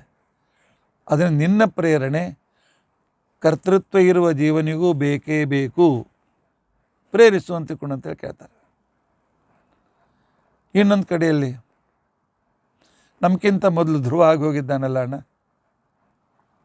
ಧ್ರುವ ಪ್ರತ್ಯಕ್ಷ ಹೇಳ್ತಾನೆ, ಪರಮಾತ್ಮ ನೀನು ನನಗೆ ಶಂಖದಿಂದ ನನ್ನ ಬಲಗಿವೆ ಮೇಲೆ ಸ್ಪರ್ಶ ಮಾಡಿ ನನ್ನಲ್ಲಿರ್ತಕ್ಕಂಥ ಚೈತನ್ಯವನ್ನು ಜಾಗೃತಗೊಳಿಸಿರದೇ ಇದ್ದರೆ, ಪ್ರೇರಿಸದೇ ಇರದೇ ಇದ್ದರೆ ನಾನು ಮಾತನಾಡಲಿಕ್ಕೆ ಆಗ್ತಿದ್ದಿಲ್ಲ ಪರಮಾತ್ಮ. ನಿನ್ನನ್ನು ನೋಡಿ ಶಾಕ್ ಆಗಿ ನನ್ನ ಎಲ್ಲ ಇಂದ್ರಿಯಗಳು ತಮ್ಮ ಕ್ರಿಯೆಯನ್ನು ನಿಲ್ಲಿಸಿದ್ದೆವು ಅಂಥ ವೇಳೆಯಲ್ಲಿ ನನ್ನಲ್ಲಿ ಪ್ರವೇಶ ಮಾಡಿ ಸಕಲ ಇಂದ್ರಿಯಗಳಿಗೆ ಪ್ರೇರಿಸಿದವನು ನೀನೇ ಪರಮಾತ್ಮ ಅಂತ ಧ್ರುವ ಹೇಳಿದ್ದು ನೆನಪು ಮಾಡ್ಕೊಳ್ಳೋಣ. ಯೋಂತ ಪ್ರವಿಶ್ಯ ಮಮ ವಾಚಮಿಮಾಂ ಪ್ರಸುಪ್ತಾಂ ಸಂಜೀವಯತ್ಯಖಿಲ ಶಕ್ತಿಧರಸ್ವಧಾಮ್ನ ಅನ್ಯಾಂಶ್ಚ ಹಸ್ತಚರಣ ಶ್ರವಣತ್ವಗಾದೀನ್ ಪ್ರಾಣಾನ್ನಮೋ ಭಗವತೆ ಪುರುಷಾಯ ತುಭ್ಯಂ. ಈ ರೀತಿಯಾಗಿ ಪರಮಾತ್ಮ ಸ್ವತಂತ್ರ ಪ್ರೇರಕ, ಪರಮಾತ್ಮನ ಪ್ರೇರಣೆ ಅವಶ್ಯಕ. ಸ್ವಕರ್ಮ ಕೃತ್ವ ವಿಹಿತಂ ಹಿ ವಿಷ್ಣುನ. ಆದ್ದರಿಂದಾಗಿ ಜ್ಞಾನಿಗಳು ನಾವು ಸಂಧ್ಯಾವಂದನೆ ಮಾಡಬೇಕು, ಪರಮಾತ್ಮ ಅನುಗ್ರಹ ಬಯಸಿದಾಗ ಪರಮಾತ್ಮ ಅವರಿಗೆ ಪ್ರೇರಣೆ ಮಾಡ್ತಾನೆ, ಸಂಧ್ಯಾವಂದನೆ ಮಾಡ್ತಾರೆ. ಕೊನೆಗೆ ಹೇಳ್ತಾರೆ, ಪರಮಾತ್ಮ ನೀನು ಪ್ರೇರಿಸಿದಿ ಅಂತ ನಾನು ಮಾಡಿದೆ. ನಾಹಂ ಕರ್ತ ಹರಿಕರ್ತ ತತ್ಪೂಜಾ ಕರ್ಮಚ ಅಖಿಲಂ ತಥಾಪಿ ಮತ್ಕೃತ ಪೂಜಾ ತ್ವತ್ಪ್ರಸಾದೇನ ನಾನ್ಯಥ. ಅಲ್ಲೋ ಮತ್ತು ಅಲ್ಲೇ ನಾ ಅಹಂ ಕರ್ತ ಅಂತ ಹೇಳ್ತಾರಲ್ಲ ಅಂತಂದರೆ ನ ಅಹಂ ಸ್ವತಂತ್ರ ಕರ್ತ ಅಂತ ಅರ್ಥ. ನಾನು ಜೀವ ಕ್ರಿಯಾವತ್ತು ನನ್ನಲ್ಲಿದೆ, ನಾನು ಕ್ರಿಯಾ ಹೀನ ಅಂತ ಹೇಳಿಲ್ಲ, ಸ್ವತಂತ್ರ ಕ್ರಿಯಾಹೀನ ಅಂತ ತಿಳ್ಕೊಂಡು ಅಂತ ಹೇಳಿದ್ದೆ. ನಾನು ಸ್ವತಂತ್ರ ನಾನು ಕ್ರಿಯೆಯಲ್ಲಿ ಸ್ವತಂತ್ರನಲ್ಲ, ಕ್ರಿಯಾಶಕ್ತಿ ನನ್ನಲ್ಲಿದೆ. ಆದರೆ ಅದು ಯಾವ ಕ್ರಿಯೆ ಹೇಗೆ ಅದು ವಿಷಯದಲ್ಲಿ ನನಗೆ ಸ್ವಾತಂತ್ರ್ಯ ಇಲ್ಲ. ಆ ವಿಷಯದಲ್ಲಿ ಸ್ವತಂತ್ರಕರ್ತ ಹರಿಕರ್ತ. ಅದಕ್ಕೋಸ್ಕರ ನೀನು ಪ್ರೇರಿಸಿದಂತೆ ನಾನು ಮಾಡಿದಾಗ, ನೀನು ಹೇಳಿದಂತೆ ನಾನು ಮಾಡಿದಾಗ ಅದೇ ಪೂಜೆ ಆಗ್ತದೆ. ಈ ಪೂಜೆಯು ಕೂಡ ತ್ವತ್ಪ್ರಸಾದೇನ, ನೀನು ಅನುಗ್ರಹ ಮಾಡಿದ್ದೆ, ಅಸ್ವತಂತ್ರನಾದ ನನ್ನ ಮೇಲೆ ನೀನು ಅನುಗ್ರಹ ಮಾಡಿದ್ದೆ. ಆದ್ದರಿಂದಾಗಿ ನಾನು ಈ ಕ್ರಿಯೆಯಲ್ಲಿ ಪ್ರವೃತ್ತನಾಗಿದ್ದೇನೆ ಅಂತ ತಿಳ್ಕೊಂಡೆ. ಪ್ರತ್ಯಕ್ಷಮೇತತ್ ಪುರುಷಸ್ಯ ಕರ್ಮ. ಪುರುಷನಲ್ಲಿರ್ತಕ್ಕಂಥ ಕ್ರಿಯಾತ್ವ ಇದು ಪ್ರತ್ಯಕ್ಷ ಪ್ರಮಾಣದಿಂದ ಸಿದ್ಧವಾಗ್ತದೆ. ಆದರೆ ಅವನ ಮನಸ್ಸಿನ ವಿರುದ್ಧ ಕ್ರಿಯೆಗಳು ನಡೆಯುತ್ತಾ ಇರೋದರಿಂದ ನಾನು ಸ್ವತಂತ್ರ ಪ್ರೇರಕನಲ್ಲ, ಸ್ವತಂತ್ರಕರ್ತ ಅಲ್ಲ ಅಂತಿಕೊಂಡಂತನ್ನೋದು ಅನುಮಾನದಿಂದ ಸಿದ್ಧವಾಗ್ತದೆ. ಆನಂತರ ಸ್ವಕರ್ಮಕತ್ವ ವಿಹಿತಂ ಚ ವಿಷ್ಣುನ, ಪರಮಾತ್ಮ ಆಜ್ಞೆ ಮಾಡಿದ್ದನ್ನು ಅವನು ಪ್ರೇರಣೆ ಅಂತ ತಿಳಿದುಕೊಂಡು ಪ್ರವೃತ್ತರಾದಾಗ, ಪ್ರಯತ್ನಶೀಲರಾದಾಗ, ಪರಮಾತ್ಮ ಇನ್ನೂ ಶಕ್ತಿಯನ್ನು ಕೊಟ್ಟು ಅವ್ರ ಕಡೆಯಿಂದ ಮಾಡಿಸಿದಾಗ ಇದು ಪರಮಾತ್ಮನ ಪ್ರೇರಣೆ ಅಂತ ತಿಳ್ಕೊಂಡಂತೇಳಿ ಆ ಕಾಲದಲ್ಲಿ ಜ್ಞಾನಿಗಳು ತಿಳಿದುಕೊಂಡು ಅದನ್ನು ಸಮರ್ಪಣೆ ಮಾಡ್ತಾರೆ. ಆದ್ದರಿಂದಾಗಿ ಜೀವನದಲ್ಲಿ ಕರ್ತೃತ್ವ ಇಲ್ಲ, ನಾನು ಯಾಕೆ ಬಯಸ್ಲಿಕ್ಕೆ ಹೋಗಲಿ, ದೇವ್ರು ಮಾಡಿದಾಗೆ ಮಾಡಲಿ ಅಂತ ತಿಳ್ಕೊಂಡಂತನ್ನೋದು ಇದು ಎಂದಿಗೂ ಸರಿಯಲ್ಲ ಅಣ್ಣ. ಅರ್ಥ ಮಾಡಿಕೊ. ಪ್ರತ್ಯಕ್ಷ, ಅನುಮಾನ, ಆಗಮಗಳಿಂದ ಜೀವ ಕರ್ತೃತ್ವ, ಪರಮಾತ್ಮನ ಸ್ವತಂತ್ರ ಕರ್ತೃತ್ವ, ಪರಮಾತ್ಮನ ಪ್ರೇರಣೆ, ಅವನ ಕರ್ಮಾನುಸಾರವಾಗಿ ಪರಮಾತ್ಮನ ಪ್ರೇರಣೆ, ಇವು ಮೂರೂ ಸಿದ್ಧವಾಗುತ್ತವೆ. ಈ ಮೂರನ್ನು ಕ್ರಮವಾಗಿ ಅರ್ಥ ಮಾಡಿಕೊಂಡಾಗ ನಾವು ಇಚ್ಛಾಪೂರ್ವಕವಾಗಿ ಪ್ರಯತ್ನ ಪ್ರಾರಂಭಿಸಬೇಕು ಅಂತನ್ನೋದು ನಿರ್ಧಾರವಾಗ್ತದೆ. ಈ ರೀತಿ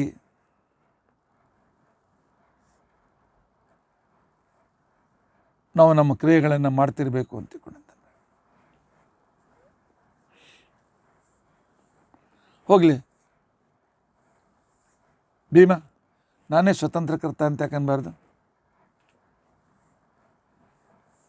ಇಲ್ಲ, ಅನ್ಲಿಕ್ಕೆ ಬರಂಗಿಲ್ಲ ಅಣ್ಣ. ಯಾಕೆಂದರೆ ನನ್ನ ಮನಸ್ಸಿನ ವಿರುದ್ಧ ಎಷ್ಟು ಕ್ರಿಯೆಗಳು ನಡೀತದೆ ಹೇಳು. ಆಗಲೇ ಹೇಳಿದ್ನ, ಈಗ ನಿನ್ನ ಪಶ್ಚಾತ್ತಾಪ ಆಗಿದೆ ಅಲ್ಲ ಜೂತ ಆಡಿದ್ದಕ್ಕೆ. ಆಗ ನಿನ್ನ ಮನಸ್ಸಿನ ವಿರುದ್ಧವೇ ದ್ಯೂತ ಆಡಿದೆಯಲ್ಲ ನೀನು ಸ್ವತಂತ್ರನಾಗಿದ್ದರೆ ಆಡ್ತಿರಲಿಲ್ಲ, ದ್ಯೂತ ಆಡ್ತಿರಲಿಲ್ಲ. ಆದ್ದರಿಂದಾಗಿ ಎಡವಬೇಕು ಅಂತ ಬಯಸಿರ್ತೇನು, ಬೀಳ್ತಿ. ನಾನು ಇವತ್ತು ಎಡವಬೇಕು, ಬೀಳಬೇಕು, ತಲೆ ಹೊಡ್ಕೊಳ್ಬೇಕು ಅಂತೇಳಿ ನೀನು ಬಯಸಿದ್ದೇನು?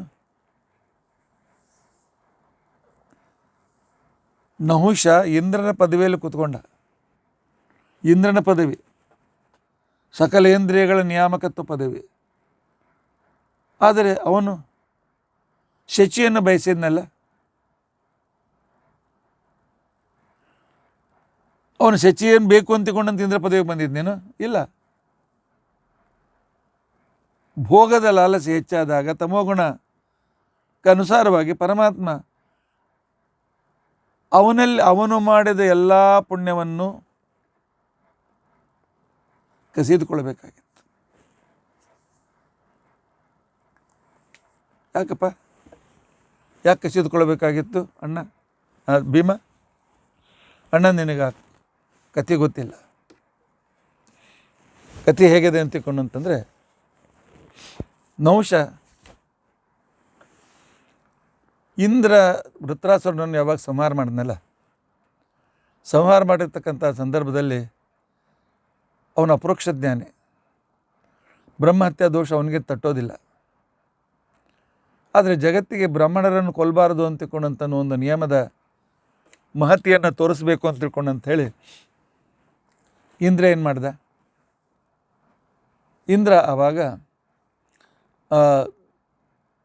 ಮಾನಸ ಸರೋವರದ ಕಮಲದ ಡೇಟ್ನಲ್ಲಿ ಹೋಗಿ ಕೂತ್ಕೊಂಡು ನರಸಿಂಹ ಮಂತ್ರವನ್ನು ಜಪ ಮಾಡಲಿಕ್ಕೆ ಪ್ರಾರಂಭ ಮಾಡಿದ, ಪ್ರಾಯಶ್ಚಿತ್ತಾತ್ಮಕವಾಗಿ.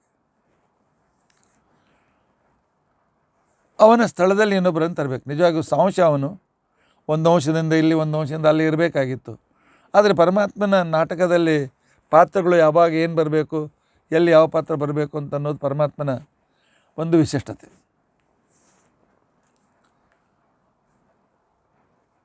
ಆಗ ಅವರು ದೇವತೆಗಳು, ಅನೇಕ ಋಷಿಗಳು ನಹುಷನಿಗೆ ಹೇಳಿದರು, ನಹುಷ, 100 ಅಶ್ವಮೇಧ ಯಜ್ಞ ಪೂರ್ಣ ಮಾಡಿದ್ದಿ, ಮುಂದಿನ ಮನ್ವಂತರದಲ್ಲಿ ನೀನು ಇಂದ್ರನಾಗೋನಿದ್ದೆ, ಅದಕ್ಕೋಸ್ಕರ ಆ ಇಂದ್ರ ಬರುವವರೆಗೂ ನೀವು ಟೆಂಪ್ರರಿ ಇಂದ್ರ ಆಗು. ಇಲ್ಲ, ನಾನು ಇಂದ್ರ ಆಗುವ ಸಾಮರ್ಥ್ಯ 100 ಅಶ್ವಮೇಧ ಯಜ್ಞ ಮಾಡಿದರೂ ಆ ಇಂದ್ರ ಪದವಿಯ ಜವಾಬ್ದಾರಿ ವಹಿಸುವಷ್ಟು ನನ್ನ ಶಕ್ತಿ ಸಾಮರ್ಥ್ಯ ಬೇಕಲ್ಲ, ಅಷ್ಟು ಪುಣ್ಯ ಇದೆ ನನಗೆ. ಆಗ ದೇವತೆಗಳು ಹೇಳಿದರು, ನಿನಗೊಂದು ಶಕ್ತಿ ಕೊಡ್ತೇವೆ. ನೀನು ಯಾರನ್ನು ನೋಡ್ತಿ ಅವರ ಪುಣ್ಯ ಎಲ್ಲ ನಿನಗೆ ಬಂದ್ಬಿಡ್ತದೆ. ಯಾರ ಮೇಲೆ ದೃಷ್ಟಿ ಹಾಕ್ತಿ ಅವರ ಪುಣ್ಯ ನಿನಗೆ ಬರ್ತದೆ. ಇದರಿಂದಾಗಿ ಪುಣ್ಯ ತುಂಬಿ ತಿಳುಕ್ತದೆ. ಆ ಒಂದು ಪುಣ್ಯದ ಸಾಮರ್ಥ್ಯದಿಂದ ಇಂದ್ರ ಬರೆಯುವವರಿಗೂ ಇಂದ್ರ ಪದವಿಯ ಕಾರ್ಯವನ್ನು ನಡೆಸುವಂತೆ ಅಂತ ಹೇಳಿ ನಹುಷ ಯಾರನ್ನು ನೋಡ್ತಿದ್ರ ಆ ಋಷಿಗಳು ಪಾಪ ಎಷ್ಟೋ ಸಾವಿರಾರು ವರ್ಷ ಮಾಡಿದ ಪುಣ್ಯ ಖಾಲಿಯಾಗಿ ಅದು ಇಂದ್ರನಿಗೆ ಹೋಗ್ತಿತ್ತು. ಹೀಗೆ ನಹುಷ ದಿನ ದಿನಕ್ಕೆ ಬಲಿಷ್ಠರಾಗಲಿಕ್ಕೆ ಚಾಲು ಮಾಡಿದ. ಅವನ ಪುಣ್ಯ, ಋಷಿಗಳ ಪುಣ್ಯ, ಪಾಪ ಅವ್ರು ಮತ್ತೆ ಪುನಃ ತಪಸ್ಸಿಗೆ ಹೋಗ್ತಕ್ಕಂಥ ಪ್ರಸಂಗ ಬಂತು. ದೇವತೆಗಳು ಯಾರಾದ್ರು ಬಂದು ಅವ್ರನ್ನ ನೋಡಿದ ಕ್ಷಣ ಅವ್ರ ಪುಣ್ಯನೂ ಅವ್ನಿಗೆ ಹೋಗ್ತಿತ್ತು. ಹೀಗಾಗಿ ಅವನ ಪುಣ್ಯ ಅವನ ಯೋಗ್ಯತೆಗಿಂತ ಹೆಚ್ಚಾಯಿತು. ಅವನ ಪುಣ್ಯ ಯೋಗ್ಯತೆಗಿಂತ ಹೆಚ್ಚಾವಾಗಾಯಿತು. ಭಗವಂತನ ಒಂದು ಹೆಸರಿದೆ ಅಣ್ಣ, ನೆನ್ಪಿಟ್ಕೋ, ಏನು? ಏಧಮಾನದ್ವಿಟ. ಯಾರು ಯೋಗ್ಯತೆಗಿಂತ ಹೆಚ್ಚು ಪುಣ್ಯಕರ್ಮ ಆಗ್ತಾರೆ, ಪರಮಾತ್ಮ ಆ ಪುಣ್ಯವನ್ನು ಮತ್ತೆ ಪುನಃ ಕಡಿಮೆ ಮಾಡಿ ಅವರಿಗೆ ಎಷ್ಟು ಬೇಕೋ ಅಷ್ಟೇ ಪುಣ್ಯವನ್ನು ತಂದಿಡ್ತಾನೆ. ಇದು ಪರಮಾತ್ಮನ ಸತ್ಯ ಸಂಕಲ್ಪ. ಅದಕ್ಕೋಸ್ಕರ 100 ಅಶ್ವಮೇಧ ಯಜ್ಞವನ್ನು ಮಾಡಿ ಸರ್ವಸಂಗ ಪರಿತ್ಯಾಗಿ ತಪಸ್ಸು ಮಾಡಿ ಇಂದ್ರ ಪದವಿಗೆ ಬಂದ ವ್ಯಕ್ತಿಯೂ ಕೂಡ ಆ ಕಾಲದಲ್ಲಿ ಶಚಿಯನ್ನು ಬಯಸಿದ, ಪರಸ್ತ್ರೀ ಕಾಮನೆಯನ್ನು ಮಾಡಿದ. ಅವನ ಮನಸ್ಸಿನ ವಿರುದ್ಧ ಇದು. ಅವನಿಗೆ ಪತಿತನಾಗಬೇಕು ಅಂತ ಇಚ್ಛೆ ಇರಲಿಲ್ಲ. ಪರಸ್ತ್ರೀ ಕಾಮನೆಯಿಂದ ಪತಿತನಾಗ್ತೇನೆ ಅಂತ ಗೊತ್ತಿಲ್ಲಾರ್ದಷ್ಟೇನು ದಡ್ಡ ಇರಲಿಲ್ಲ, ಎಲ್ಲ ಗೊತ್ತಿತ್ತು, ಆದರೂ ಮಾಡಿದ. ಇದರಿಂದ ಏನು ಗೊತ್ತಾಗ್ತದೆ ಅಂತ ತಿಳ್ಕೊಂಡಂತಂದರೆ, ನಾನು ಸ್ವತಂತ್ರ ಕರ್ತ ಅಲ್ಲ, ನಾನು ಕರ್ತೃತ್ವ ಕ್ರಿಯೆ ಇದೆ, ನನ್ನ ಹತ್ರ ಇದೆ. ಆದರೆ ಯಾರೋ ನನ್ನ ಹಿಂದೆ ಕೇನಾಪಿ ಯಾವೊಬ್ಬ ವ್ಯಕ್ತಿಯಿಂದ ಪ್ರೇರಿತನಾಗಿ ನಾನು ಈ ಕಾರ್ಯವನ್ನು ಮಾಡ್ತಾ ಇದ್ದೀನಿ ಅಂತ. ಆದ್ದರಿಂದಾಗಿ ಈ ಒಂದು ಅನುಮಾನದಿಂದ ನಾವು ಸ್ವತಂತ್ರಕರ್ತ ಅಲ್ಲ ಅಂತೇಳಿ ನಿರ್ಧಾರವಾಗ್ತದೆ. ಅದಕ್ಕೋಸ್ಕರ ನಹುಷನ ಈ ವಿಚಾರವನ್ನು ಅರ್ಥ ಮಾಡಿಕೊ. ಮುಂದೆ ಅವನ ಪುಣ್ಯ ನಾನು ತೆಗೆದುಕೊಳ್ಳೋನಿದ್ದೇನೆ ಅಣ್ಣ, ಈಗ ಹೇಳೋದಿಲ್ಲ ನಿನಗೆ ಅಂತಿಕೊಂಡು ಅಂತ ಹೇಳ್ದ. ಆದ್ರೆ ನೀವು ಕೇಳ್ಬೋದು, ಭೀಮ ಈಗ ಹೇಳಲ್ಲ ನಮ್ಮ ಮುಂದೆ ಅಂತ. ಮುಂದೆ ಆವಾಗ ಇದೇ ನಹುಷ ಅವನ ಪುಣ್ಯ ಕಡಿಮೆ ಮಾಡಬೇಕು ಅಂತ ತಿಳ್ಕೊಂಡು ಅಂಥೇಳಿ ಆಗ ಬೃಹಸ್ಪತ್ಯಾಚಾರ್ಯರು ಶಚೀದೇವಿಗೆ ಸೂಚನೆ ಮಾಡಿದರು, ನೋಡು, ನಿನ್ನನ್ನು ಬಯಸ್ತಾ ಇದ್ದಾನಲ್ಲ, ಈಗ ರಾಜ ಅವನ ಆಜ್ಞೆ ಪರಿಪಾಲನೆ ಮಾಡಬೇಕು ನೀನು. ಅದಕ್ಕೋಸ್ಕರ ಒಂದು ಕೆಲಸ ಮಾಡು, ನಾನು ಬರೋದಿಲ್ಲ, ನೀನು ಸಪ್ತಋಷಿಗಳು ಹೊತ್ತುಕೊಂಡ ಪಾಲಿಕೆಯಲ್ಲಿ ಕೂತ್ಕೊಂಡು ಬಂದರೆ ಬಾ ಅಂತ ತಿಳ್ಕೊಂಡು ನಾನು ನನ್ನ ಅಂತಃಪುರಕ್ಕೆ ಬರಬೇಕು ಅಂತ ತಿಳ್ಕೊಂಡು ಅಂತ ಹೇಳಿ ಕಳಿಸು. ಅವಾಗ ನಾವು ನೋಡ್ಕೊಳ್ತೇವೆ. ಋಷಿಗಳಿಗೆ ಅಪಮಾನ ಮಾಡ್ತಾನೆ, ಪತಿತನಾಗ್ತಾನೆ, ಆಗ ನೀನು ಸುರಕ್ಷಿತವಾಗಿ ಉಳಿತಿ ಅಂತ ತಿಳ್ಕೊಂಡು ಅಂತೇಳಿ ಬೃಹಸ್ಪತ್ಯಾಚಾರ್ಯ ಹೇಳಿದರು. ಆ ಕಥೆ ನಿಮಗೆ ಗೊತ್ತಿದೆ. ಅವನೇ ಮುಂದೆ ಅಜಗರ ಹೋಗ್ತಾನೆ. ನಾನು ಸೌಗಂಧಿಕಾ ಪುಷ್ಪದ ಸಂದರ್ಭದಲ್ಲಿ ಹೊರಟಾಗ ಅವನು ನನ್ನನ್ನು ಕಟ್ತಾನೆ. ಎಷ್ಟು ಹೊತ್ತು ನನ್ನನ್ನು ಕಟ್ಟಿಕೊಂಡಿದ್ದ ಅವನದೆಲ್ಲ ಪುಣ್ಯ ನನಗೆ ಟ್ರಾನ್ಸ್ಫರ್ ಆಯಿತು. ಅವನ ಪುಣ್ಯ ಎಷ್ಟಿರಬೇಕು ಅಷ್ಟೇ ಉಳೀತು. ಆದ್ದರಿಂದಾಗಿ ನಿಮಗೂ ನಾನು ಹೇಳ್ತೇನೆ, ಪ್ರೇರಣೆ, ಕರ್ಮ ಪ್ರೇರಣೆ ಇದು ಪರಮಾತ್ಮನ ಕಡೆಯಿಂದ ನಡೀತದೆ. ಪರಮಾತ್ಮ ಆದರೆ ನಾವು ನಿಷ್ಕ್ರಿಯರಲ್ಲ. ಉದಾಹರಣೆಗೆ ಗಿಡವನ್ನು ಕತ್ತರಿಸುವ ಸಾಧನೆ ಯಾವುದು? ಕೊಡಲಿ. ಅಲ್ಲೇ ಕೊಡಲಿ ಗಿಡವನ್ನು ಕತ್ತರಿಸ್ತದೆ. ಆದರೆ ತನ್ನ ಇಚ್ಛೆಯ ಪ್ರಕಾರ ಕೊಡಲಿ ಹೋಗಿ ಗಿಡವನ್ನು ಕತ್ತರಿಸಿ ಬರ್ತದೆ? ಇಲ್ಲ. ಗಿಡವನ್ನು ಕತ್ತರಿಸುವುದು ಕೊಡಲಿ ಆಗಿದ್ದರೂ ಕೂಡ ಆವಾಗ ಯಾವನು ಕೊಡಲಿಯ ಕೈಯಲ್ಲಿ ಹಿಡ್ಕೊಂಡಿದ್ದಾನೆ ಅವನ ಇಚ್ಛೆಯ ಪ್ರಕಾರ ಅಲ್ಲಿ ಗಿಡ ಕಡಿಯುವ ಕೆಲಸ ನಡೀತದೆ. ಕೊಡಲಿ ಅವನ ಅಧೀನ. ಹೇಗೆ ಕೊಡಲಿ ಅವನ ಅಧೀನವೋ ನಾವು ಕೂಡ ಪರಮಾತ್ಮನ ಅಧೀನ.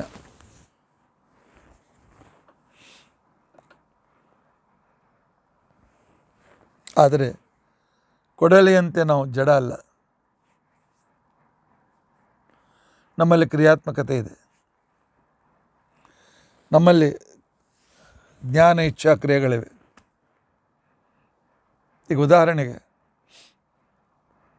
ಒಬ್ಬ ರಾಜ ತನ್ನ ಮಂತ್ರಿಗೆ ಹೇಳ್ತಾನೆ,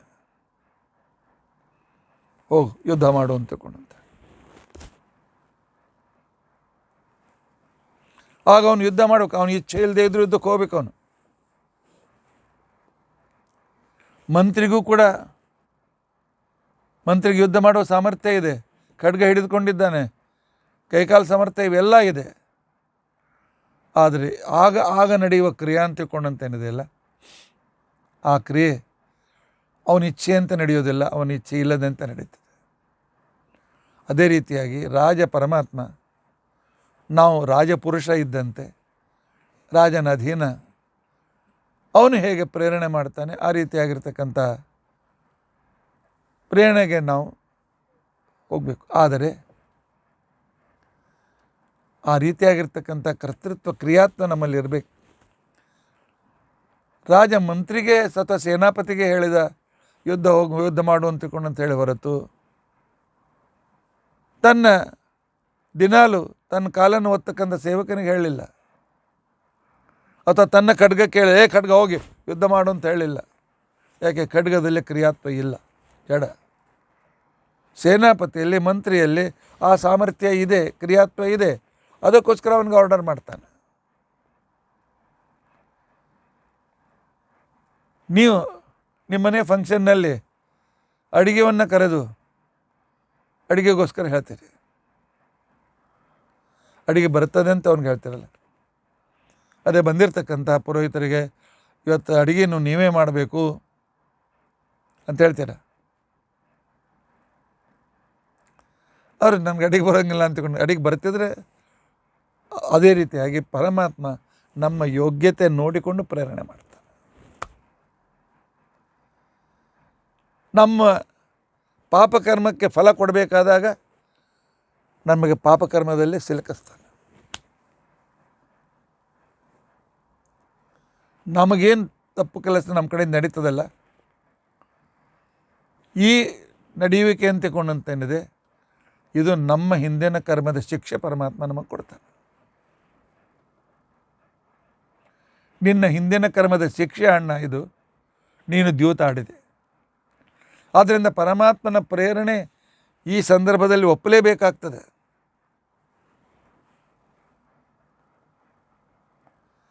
ಇವತ್ತು ನಾವು ಸಂಸಾರದಲ್ಲಿ ಬಂದಿದ್ದೇವೆ. ಯಾಕೆ ಬಂದಿದ್ದೇವೆ? ಪರಮಾತ್ಮ ತಂದಿದ್ದಾನೆ ಅಂತ ಬಂದಿದ್ದೇವೆ. ಪರಮಾತ್ಮ ಯಾಕೆ ತರಬೇಕು?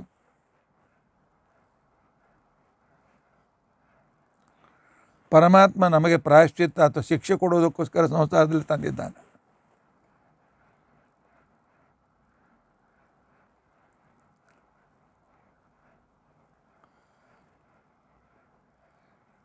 ಈ ಅರ್ಜುನ ಮುಂದೆ ಟೀಕಾಕೃತ್ಪಾದರಾದಾಗ ತಮ್ಮ ನ್ಯಾಯಸೋಧದಲ್ಲಿ ಇದನ್ನು ಬರೆದಿದ್ದಾನೆ. ಅಂದರೆ ಟೀಕಾಕೃತ್ಪಾದರು ಬರೆದಿದ್ದಾರೆ. ಶ್ರೀಮನ್ ನ್ಯಾಯಸೂತ್ರದಲ್ಲಿ ಏನು ಬರೆದಿದ್ದಾರೆ? ನಾವು ಕ್ರಿಯೆಗಳನ್ನು ಮಾಡಿದಾಗ ನಾನೇ ಸ್ವತಂತ್ರಕರ್ತ ಅಂತ, ದೇವರು ಮಾಡಿದ ಕ್ರಿಯೆ ನಾನೇ ಸ್ವತಂತ್ರಕರ್ತ ಅಂತ ತಿಳ್ಕೊತೀವಿ. ಈಗ ನಿಮ್ಮ ಆಚಾರ ಮಾತಾಡ್ಲಿಕ್ಕತ್ತಾರೆ, ಬ್ರೋಜನ್ ಭೀಮನ ನನ್ನ ಆತ್ಮಕತೆ ನಿಮ್ಮ ಎದುರಿಗೆ ರೀಪ್ರೊಡ್ಯೂಷನ್ ಮಾಡ್ತಾ ಇದ್ದಾರೆ. ಅವ್ರಿಗೆ ನಾಲಿಗೆಯನ್ನು ಅವರೇ ಸೃಷ್ಟಿ ಮಾಡ್ಕೊಂಡು ತೊಗೊಂಡು ಬಂದ್ರೇನು? ಅವ್ರು ತಮ್ಮ ದೇಹದಲ್ಲಿ ತಾವೇ ಕಣ್ಣು ತಂದು ಇಟ್ಕೊಂಡ್ರೇನು? ತಾವೇ ಆ ಬ್ರೈನನ್ನು ತಂದು ಜೋಡಿಸ್ಕೊಂಡ್ರೇನು? ಅವರಿಗೆ ಇಷ್ಟೆಲ್ಲ ಭೀಮನ ನಾನು ಹೇಳೋದನ್ನು ಅವರಲ್ಲಿ ನಿಂತು ನಾನು ಹೇಳಬೇಕಾಗಿತ್ತು ಅಂತಿಕೊಂಡಂತಂದರೆ ಅವರೆಲ್ಲಿದ್ದಾರೆ? ಒಳಗಿದ್ದು ನಾನು ಹೇಳ್ಕತ್ತೀನಿ. ಇದನ್ನು ನಿಮ್ಮ ಆಚಾರ ತಿಳ್ಕೊಳ್ಬೇಕು. ನಾನು ಪ್ರವಚನ ಮಾಡ್ತಾ ಇಲ್ಲ, ಭೀಮ ತನ್ನ ಕಥೆಯನ್ನು ತಾನೇ ಹೇಳ್ತಾ ಇದ್ದಾನೆ, ನನ್ನನ್ನು ಕೇವಲ ಸಾಧನ ಮಾಡಿಕೊಂಡಿದ್ದಾನೆ ಅಂತ ನಿಮ್ಮ ಆಚಾರ ತಿಳಿದುಕೊಂಡ್ರೆ ಅವರಿಗೆ ಪಾಪ ಬರೋಂಗಿಲ್ಲ. ನಾನು ಪ್ರವಚನ ಹೇಳಿದೆ, ನಾನು ಅಷ್ಟು ಜನರಿಗೆ ಸಂತೋಷಪಡಿಸಿದೆ, ಅಷ್ಟು ಜನ ನಾನು ಹೊಗಳಿಕತ್ತಾರೆ ಅಂತಿಕೊಂಡಂತ ನಿಮ್ಮ ಆಚಾರ ಶಿಕ್ಷೆ ಸಿಕ್ಕಿ ಮತ್ತೆ ಪುನಃ ಸಂಸಾರಕ್ಕೆ ಬರ್ತಾರೆ. ನೀವೆಲ್ಲ ಸಂಸಾರಕ್ಕೆ ಏನು ಬಂದಿದ್ದೀರಿ? ನಾವು ಕೂಡ ಇಲ್ಲಿ ಭೀಮಾವತಾರ ತೆಗೆದುಕೊಂಡು ದೇವ್ರ ಇಚ್ಛೆಯಿಂದ ಬಂದಿದ್ದೇನೆ. ಪರಮಾತ್ಮ ಆಜ್ಞೆ ಮಾಡಿದ್ದೇನೆ ಅಂತ ಬಂದಿದ್ದಾನೆ. ಪರಮಾತ್ಮ ಆಜ್ಞೆ ಮಾಡಿದಂತ ಹನುಮಾವತಾರ ತೆಗೆದುಕೊಂಡೆ, ಪರಮಾತ್ಮ ಆಜ್ಞೆ ಮಾಡಿದ ಅಂತೇಳಿ ಭೀಮಾವತಾರ ತೆಗೆದುಕೊಂಡಿದ್ದೇನೆ. ಮುಂದೆ ಪರಮಾತ್ಮ ನನಗೆ ಮಧ್ವಾಚಾರ ಆಗು ಅಂತ ಹೇಳಿದಾಗ ನಾನು ಪರಮಾತ್ಮ ಆಜ್ಞೆ ಪ್ರಕಾರ ಹೋಗ್ತೇನೆ. ಆದ್ದರಿಂದಾಗಿ ಪ್ರೇರಣೆ ಅಂತ ತಿಳ್ಕೊಂಡಂತೇನಿದೆ, ಈ ಪ್ರೇರಣೆ ಇದು ಪರಮಾತ್ಮನ ಕಡೆಯಿಂದ ನಡೆಯುತ್ತದೆ. ಆದರೆ ಪರಮಾತ್ಮ ಆ ಪ್ರೇರಣೆಯನ್ನು ಯಾವ ಕ್ರಮದಿಂದ ಹೇಗೆ ಮಾಡ್ತಾನೆ ಅಂತ ತಿಳ್ಕೊಂಡಂತನ್ನೋದನ್ನು ಅದನ್ನು ನೀವು ಅರ್ಥ ಮಾಡಿಕೊಳ್ಳಿ. ಯಾಕೆ ಪ್ರೇರಣೆ ಮಾಡ್ತಾನೆ? ಪರಮಾತ್ಮ ಒಬ್ಬರಿಗೆ ಒಳ್ಳೆ ಪ್ರೇರಣೆ ಮಾಡ್ತಾನೆ, ಪರಮಾತ್ಮ ಒಬ್ಬರಿಗೆ ಕೆಟ್ಟ ಪ್ರೇರಣೆಯನ್ನು ಮಾಡ್ತಾನೆ. ಇದನ್ನು ನಾವು ತತ್ಪ್ರೇರಣೆಯತ್ತೇವ ಬುಧೋ ಅನುಮನ್ಯತೆ.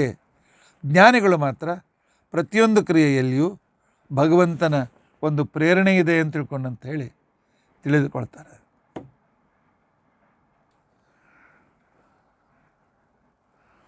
ಆದ್ದರಿಂದಾಗಿ ನಾವು ಪ್ರಯತ್ನ ಪರಮಾತ್ಮ ಶಾಸ್ತ್ರದ ಮುಖಾಂತರ ಪ್ರೇರಣೆ ಮಾಡಿದ್ದಾನೆ.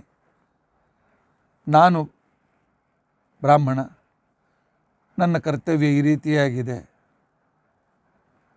ನಾನು ಸರಿಯಾದ ಕಾಲದಲ್ಲಿ ಸ್ನಾನ ಸಂಧ್ಯಾವಂದನೆಗಳನ್ನು ಬಿಡಬಾರ್ದು, ನಾನು ಆ ಚಾತುರ್ಮಾಸ ವ್ರತ ಮಾಡಬೇಕು, ನಾನು ಏಕಾದಶಿ ವ್ರತವನ್ನು ಮಾಡಬೇಕು, ಹಿಂದಿನ ಜನ್ಮದಲ್ಲಿ ಪಾಪ ಮಾಡಿದ್ದರಿಂದಲೇ ಈಗ ಮತ್ತೆ ಈ ಭೂಮಿಗೆ ಬಂದಿದ್ದೇನೆ, ಆ ಪಾಪಕರ್ಮ ಆಗದಂತೆ ನೋಡ್ಕೊಳ್ಬೇಕು. ಅದಕ್ಕೋಸ್ಕರ ಪರಮಾತ್ಮ ನನಗೆ ಈ ರೀತಿಯಾಗಿ ಪ್ರೇರಣೆ ಮಾಡು ಅಂತನೂ ಪ್ರಾರ್ಥನಾ ರೂಪ ಪ್ರಯತ್ನವಾದರೂ ಮಾಡಬೇಕಲ್ಲ. ಜ್ಞಾನಿಗಳಿಗೆ ಮಾಡ್ತಾರೆ ಅಣ್ಣ, ಜ್ಞಾನಿಗಳು ಮಾಡಿದಾಗ ದೇವರು ಅವರಿಗೆ ಸತ್ಕರ್ಮದಲ್ಲಿ ಪ್ರೇರಣೆ ಮಾಡ್ತಾರೆ. ಆದರೆ ಮೂರ್ಖರು ಅಂತಿಕೊಂಡಂತಿದ್ದಾರಲ್ಲ, ಅಥವಾ ತಾಮಸಿಗಳು ಅಂತಿದ್ದಾರಲ್ಲ, ಅವರು ಮಾತ್ರ ಜನೋ ಅಶುಭೋ ದೈವಮಿತ್ತೇವ ಮತ್ವ. ಜ್ಞಾನಿಗಳು ಭಗವಂತನ ಪ್ರೇರಣೆ ಸತ್ಕರ್ಮ ಮಾಡಿ ಸದ್ಗತಿಯನ್ನು ಅಂತಾರೆ.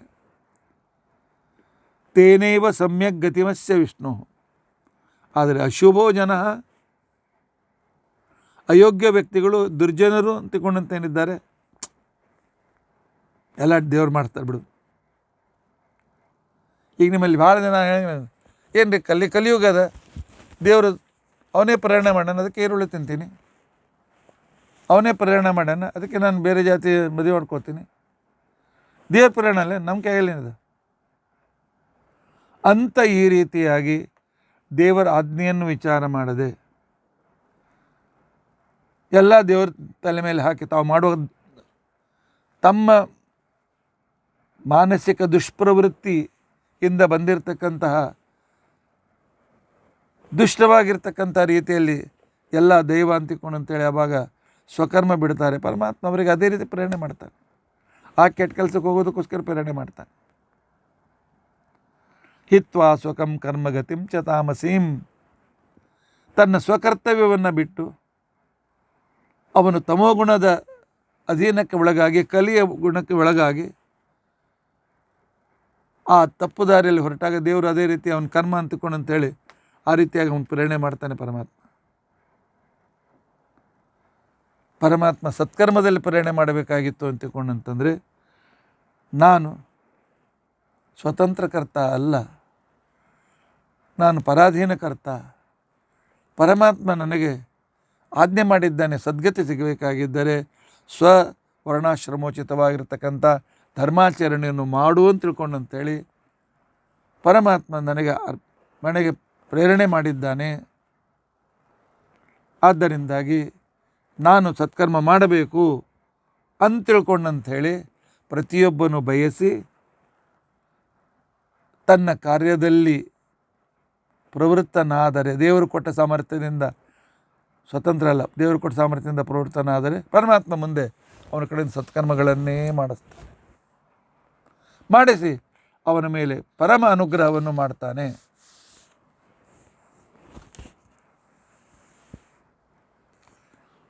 ಭೀಮ, ಇಷ್ಟೆಲ್ಲ ಹೇಳಿದೆ, ನನಗೆ ನಿನ್ನ ಮಾತಿಗೆ ಉತ್ತರ ಕೊಡ್ಲಿಕ್ಕಾಗಲ್ಲ. ಅದು ನನಗೆ ನಿನ್ನ ಮಾತನ್ನ ಯಾಕೆ ಕೇಳಬೇಕು? ನಾ ಹಿರಿಯಲ್ಲೇನು? ನೀನು ಸಣ್ಣವ, ನಿನ್ನ ಮಾತನ್ನ ಯಾಕೆ ಕೇಳಬೇಕು?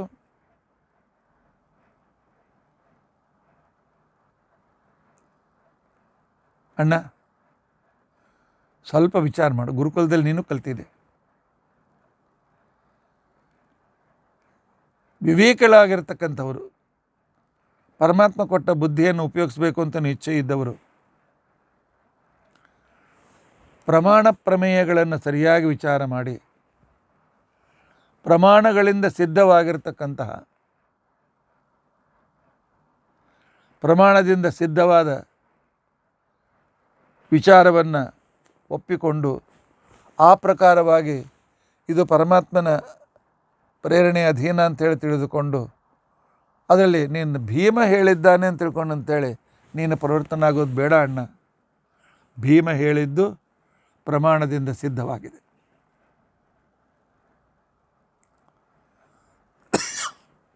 ಭೀಮ ಪ್ರಮಾಣ ಸಿದ್ಧವಾಗಿದೆ ಅಂತ ತಿಳ್ಕೊಂಡು ಅಂತ ಹೇಳ್ತಿಲ್ಲ. ಒಂದು ಪ್ರಮಾಣದಿಂದ ಸಿದ್ಧ ಆಗಿರಬೇಕು, ಮತ್ತೊಂದು ಪ್ರಮಾಣದಿಂದ ಸಿದ್ಧವಾಗದೇ ಇದ್ದಾಗ ಜೀವಕರ್ತೃತ್ವ, ಪರಮಾತ್ಮನ ಸ್ವತಂತ್ರ ಕರ್ತೃತ್ವ, ಪರಮಾತ್ಮನ ಪ್ರೇರಣೆ, ಆನಂತರ ಇವಕ್ಕೆಲ್ಲ ಇರತಕ್ಕಂಥ ಪ್ರಮಾಣಗಳನ್ನು ನಾನು ಇನ್ನೊಮ್ಮೆ ತಿಳಿಸಿ ಹೇಳು. ಪ್ರಮಾಣದಿಂದ ನಾನು ಸಿದ್ಧಿಸಬೇಕು. ಪ್ರತ್ಯಕ್ಷ ಪ್ರಮಾಣವೂ ಬೇಕು, ಅನುಮಾನ ಪ್ರಮಾಣವೂ ಬೇಕು, ಆಗಮ ಪ್ರಮಾಣವೂ ಬೇಕು. ಆಗ ನೀನೇನು ಹೇಳಿದ್ದಿ ಅದನ್ನು ಇನ್ನೊಮ್ಮೆ ಸರಿಯಾಗಿ ತಿಳಿಸಿ ಹೇಳು. ಜೀವನ ಕರ್ತೃತ್ವ, ಜೀವನಲ್ಲಿ ಕರ್ತೃತ್ವ ಇದೆ. ಆನಂತರ ಜೀವನಿಗೆ ಅಸ್ವತಂತ್ರ ಕರ್ತೃತ್ವ ಆಗಿದ್ದು, ದೇವ ಅಸ್ವತಂತ್ರನಾಗಿದ್ದಾನೆ. ಆದ್ದರಿಂದ ಪರಮಾತ್ಮನ ಪ್ರೇರಣೆ ಅವನಿಗಿದ್ದೇ ಇದೆ ಅಂತನ್ನುವುದನ್ನು ಪ್ರತ್ಯಕ್ಷ, ಅನುಮಾನ, ಆಗಮಗಳಿಂದ ನನಗೆ ಸಿದ್ಧ ಮಾಡಿ ತೋರಿಸ್ತೀಯ ಅಂತ ತಿಳ್ಕೊಂಡಂತ ಹೇಳಿದಾಗ, ಆಗಲಿ ಅಣ್ಣ ಕೇಳು, ಹೇಳ್ತೇನೆ. ಜೀವಕರ್ತೃತ್ವ, ಪರಮಾತ್ಮನ ಸ್ವತಂತ್ರ ಕರ್ತೃತ್ವ, ಅವನ ಪ್ರೇರಣೆ ವಿಷಯದಲ್ಲಿ ಪ್ರತ್ಯಕ್ಷ ಪ್ರಮಾಣವೂ ಇದೆ, ಆಗಮ ಪ್ರಮಾಣವೂ ಇದೆ, ಆನಂತರ ಅನುಮಾನ ಪ್ರಮಾಣವೂ ಕೂಡ ಇದೆ, ಆಗಮ ಪ್ರಮಾಣವೂ ಕೂಡ ಇದೆ, ಪರಿಪೂರ್ಣ ಪ್ರಮಾಣ ಇದೆ. ಮೂರೂ ಪ್ರಮಾಣಗಳಿವೆ ಈ ವಿಷಯದಲ್ಲಿ. ಜೀವಕರ್ತ, ಆದರೆ ಸ್ವತಂತ್ರಕರ್ತ ಪರಮಾತ್ಮ ಸ್ವತಂತ್ರಕರ್ತ. ಜೀವನ ಕರ್ಮ ಯೋಗ್ಯತೆಗೆ ಅನುಸಾರವಾಗಿ ಪರಮಾತ್ಮ ಪ್ರೇರಣೆ ಮಾಡ್ತಾನೆ ಅನ್ನೋ ವಿಷಯದಲ್ಲಿ ಮೂರೂ ಪ್ರಮಾಣಗಳಿವೆ. ಆ ಮೂರೂ ಪ್ರಮಾಣಗಳನ್ನು ನಿನಗೆ ಹೇಳ್ತೇನೆ, ಕೇಳು ಅಂತ ತಿಳ್ಕೊಂಡಂತೇಳಿ ನಾನು ಪ್ರಾರಂಭ ಮಾಡಿದೆ. ಈಗಾಗಲೇ 1 ಗಂಟೆ ಆಯ್ತಲ್ಲ.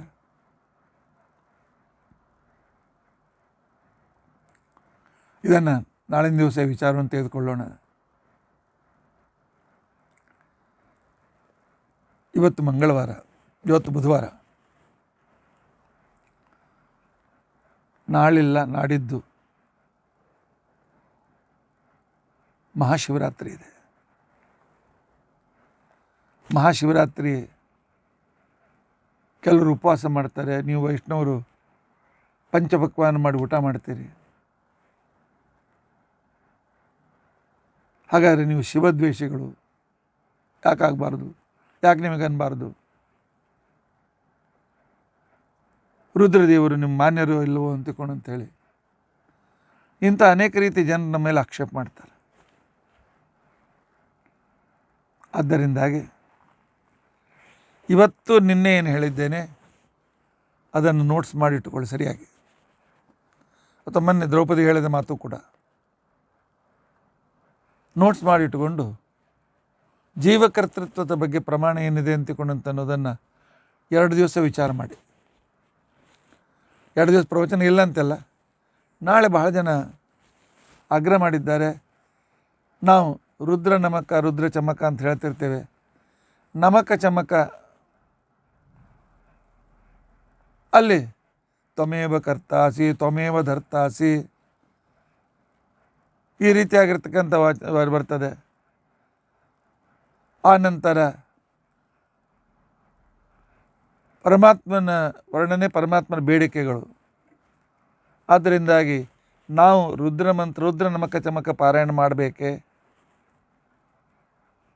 ಮಾಡಬೇಕಾಗಿದ್ದೆ ರುದ್ರ ಸ್ವತಂತ್ರ ಅಂತ ಮಾಡಬೇಕೆ. ಆದ್ದರಿಂದಾಗಿ ನಾಳೆ ನಾಡಿದ್ದು ರುದ್ರದೇವರ ವೈಶಿಷ್ಟ್ಯ. ಆದರೆ ಅವರಿಗೆ ಆ ವೈಶಿಷ್ಟ್ಯಕ್ಕೆ ಕಾರಣ ಅವರು ಉಪಾಸ್ಯನಾಗಿರ್ತಕ್ಕಂಥ ನರಸಿಂಹದೇವರು. ಆದ್ದರಿಂದಾಗಿ ನಾಳೆ ನಾಡಿದ್ದು ರುದ್ರ ನಮಕ ಚಮಕ ಇದರ ಚಿಂತನೆಯನ್ನು ಮಾಡೋಣ. ಈ ಜೀವಕರ್ತೃತ್ವ ನೀವು ಅನೇಕ ದಿನದಿಂದ ನೋಡ್ತಾ ಬಂದಿದ್ದೀರಿ. ಆದರೆ ಅದನ್ನು ಸ್ವಲ್ಪ ಸರಿಯಾಗಿ ಮನನ ಮಾಡಿ ಮರೆತು ಹೋಗಬೇಡಿ. ಮತ್ತು ನಾವು ಶನಿವಾರ ಅಥವಾ ರವಿವಾರದಿಂದ ಈ ವಿಚಾರವನ್ನು ಹೆಚ್ಚಿಗೆ ತಿಳಿದುಕೊಳ್ಳಿಕ್ಕೆ ಪ್ರಯತ್ನಿಸೋಣ. ಭೀಮಸೇನ ದೇವರ ಆ ಒಂದು ವಿಶಿಷ್ಟತೆಯನ್ನು ಅರ್ಥ ಮಾಡಿಕೊಳ್ಳಿಕ್ಕೆ ಪ್ರಯತ್ನಿಸೋಣ. ಇದಕ್ಕಿಂತ ಮೊದಲು ಅದನ್ನು ನಿಮಗೆ ತಿಳಿಸ್ತೇನೆ ಅಂತ. ಇಲ್ಲಿವರೆಗೂ ಭೀಮಸೇನ ದೇವರು ಹೇಳಿದ್ದನ್ನು ಕೇಳಿದ್ದೀರಲ್ಲ. ನಾವು ನೀವು ಮನನ ಮಾಡೋಣ, ಚೆನ್ನಾಗಿ ಮನನ ಮಾಡೋಣ. ಯಾಕೆ ಇದೇ ಎಲ್ಲರಿಗೂ ಯಾವಾಗಲೂ ತಲೆ ತಿಂತದ್ದು. ಏನಾದರೂ ತಲೆ ಹೋಗೋಲ್ತೀರಿ ಅಂತ ಅನ್ನೋರೇ ಭಾಳ ಜನ. ತಲೆಗೆ ಹೋಗಲಾರಂಥ ವಿಷಯ ಏನಿಲ್ಲ. ಇದನ್ನು ಇನ್ನೂ ಸ್ವಲ್ಪ ವಿಸ್ತಾರವಾಗಿ ನಾವು ತಿಳಿದುಕೊಳ್ಳಿಕ್ಕೆ ಪ್ರಯತ್ನಿಸೋಣ. ಇರಲಿ.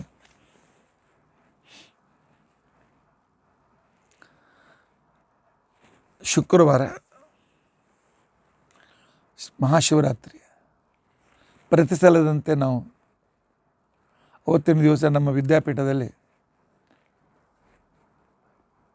10 ಗಂಟೆಯಿಂದ 12 ಗಂಟೆ ಒಳಗೆ 9:09 ಪ್ರಾರಂಭ ಮಾಡ್ತೇವೆ. ಮೃತ್ಯುಂಜಯ ಮಹಾಮಂತ್ರ. ಯಾಕೆಂತಂದರೆ ರುದ್ರದೇವರು ರುದ್ರಾಂತರ್ಗತ ನರಸಿಂಹದೇವರ ಉಪಾಸನೆಯಿಂದ ಮೃತ್ಯುವನ್ನು ಗೆಲ್ತಕ್ಕಂಥ ಮೃತ್ಯುವಾದ ನರಸಿಂಹದೇವರು ಉಪಾಸಕ ಮಾಡಿದ್ದರಿಂದಾಗಿ ರುದ್ರದೇವರಿಗೆ ಅಂದು ತಮ್ಮ ಅಂತರ್ಗತ ನರಸಿಂಹದೇವರನ್ನು ಕುರಿತು ಮಹಾಮೃತ್ಯುಂಜಯ ಹೋಮ ಮಾಡಿದರೆ ಬಹಳ ತೃಪ್ತಿ ಆಗ್ತದೆ. ಅದಕ್ಕೋಸ್ಕರ ಮಹಾಮೃತ್ಯುಂಜಯ ಹೋಮ ಇಟ್ಟಿದ್ದೇವೆ. ಯಾರಿಗೆ ಈ ಮಹಾಮೃತ್ಯುಂಜಯ ಹೋಮದಲ್ಲಿ ಯಜಮಾನರಾಗಿ ಭಾಗವಹಿಸಬೇಕು ಅಂತಿಕೊಂಡಂತೇಳಿ ಮನಸ್ಸಿದೆ. ಮನೆಯಲ್ಲೇ ಮಾಡಿಸ್ಬೇಕು ಅಂತಂದರೆ ಬಹಳ ಖರ್ಚು ಬರುತ್ತದೆ, ಸಾಕಷ್ಟು ಶ್ರಮವನ್ನು ಪಡಬೇಕಾಗ್ತದೆ. ಇಲ್ಲಿ ಸಾಮೂಹಿಕವಾಗಿ ನಾವು ಮಾಡ್ತಾ ಇದ್ದೇವೆ. ಯಾಜಮಾನ್ಯವೋ ಸಹ ಯಾಜಮಾನ್ಯವೋ ಇತ್ಯಾದಿಗಳಲ್ಲೆಲ್ಲ ಬಂದು ಅಲ್ಲಿ ಎತ್ತುಕೊಂಡು ಪರಮಾತ್ಮನ ಆ ಹೋಮ ನೋಡಿದರೂ ಕೂಡ ಪುಣ್ಯ ಸಿಗ್ತದೆ. ಅದಕ್ಕೋಸ್ಕರ ಸೇವೆ ಮಾಡಲೇಬೇಕು ಅಂತ ಏನು ನಿಯಮ ಇಲ್ಲ. ಅದರ ಭಾಗವಹಿಸಿ ನಾವು ಪುಣ್ಯವಂತರಾಗೋಣ. ಶುಕ್ರವಾರ ಸರಿಯಾಗಿ 9 ಗಂಟೆಗೆ ಪುಣ್ಯಾಹವಾಚನಗಳು ಪ್ರಾರಂಭವಾಗ್ತದೆ. 10ರಿಂದ 12 ಮಹಾಮೃತ್ಯುಂಜಯ ಹೋಮ ಇದೆ. ಆನಂತರ ಒಂದು ಅರ್ಧ ಮುಕ್ಕಾಲು ಗಂಟೆ ಪ್ರವಚನ ಇರ್ತದೆ. ಆನಂತರ 1 ಗಂಟೆಗೆ ಮಹಾಪ್ರಸಾದ ಇದೆ. ನೀವೆಲ್ಲರೂ ತಪ್ಪದೆ ಬರಬೇಕಾಗಿ. ಯಾಕೆ ಅಂತಕೊಂಡಂತಂದರೆ ವಿದ್ಯಾರ್ಥಿಗಳು ಪಾಠ ಪ್ರವಚನ ನಮ್ಮಲ್ಲಿ ಮ್ಯಾನ್ ಪವರ್ ಭಾಳ ಕಡಿಮೆ ಇದೆ. 3 ದಿವಸದಿಂದ ವಾಟ್ಸಪ್ನಲ್ಲಿ ಆಮಂತ್ರಣ ಪತ್ರ ಕಳಿಸ್ಬೇಕು ಅಂತ ಪ್ರಯತ್ನ ಮಾಡ್ತಾ ಇದ್ದೇನೆ, ಸಮಯ ಸಿಗ್ತಾ ಇಲ್ಲ. ಇದನ್ನೇ ಆಮಂತ್ರಣ ಅಂತ ಇಟ್ಟುಕೊಂಡು ತಪ್ಪದೇ ಬನ್ನಿ. ಪ್ರತಿಯೊಬ್ಬರು ಭಾಗವಹಿಸೋದಕ್ಕೋಸ್ಕರ ಪ್ರಯತ್ನಿಸಿ. ಅದೇ ರೀತಿಯಾಗಿ 9ನೇ ತಾರೀಕು ಶನಿವಾರ ಸಾಯಂಕಾಲ ಪ್ರತಿ ಸಲದಂತೆ ನಮ್ಮ ಬೋರಿವಲಿ ಕೇಂದ್ರ ನನ್ನ ಮನೆಯಲ್ಲಿ ವಿಷ್ಣು ತೀರ್ಥರ ಬಗ್ಗೆ ಚಿಂತನೆ ಇದೆ. ರುದ್ರದೇವರ ಬಗ್ಗೆ ಕೂಡ ಚಿಂತನೆ ಇದೆ. ಮೊದಲು ಅರ್ಧ ಮುಕ್ಕಾಲು ಗಂಟೆ ಪ್ರವಚನ, ಇದು ಭಜನೆ. ಆನಂತರ ಒಂದೂವರೆ ತಾಸು ಪ್ರವಚನ. ಇವುಗಳನ್ನು ನಾವು ಇಟ್ಟುಕೊಂಡಿದ್ದೇವೆ. ತಾವೆಲ್ಲರೂ ಭಾಗವಹಿಸಬೇಕಾಗಿ ಭಿನ್ನ.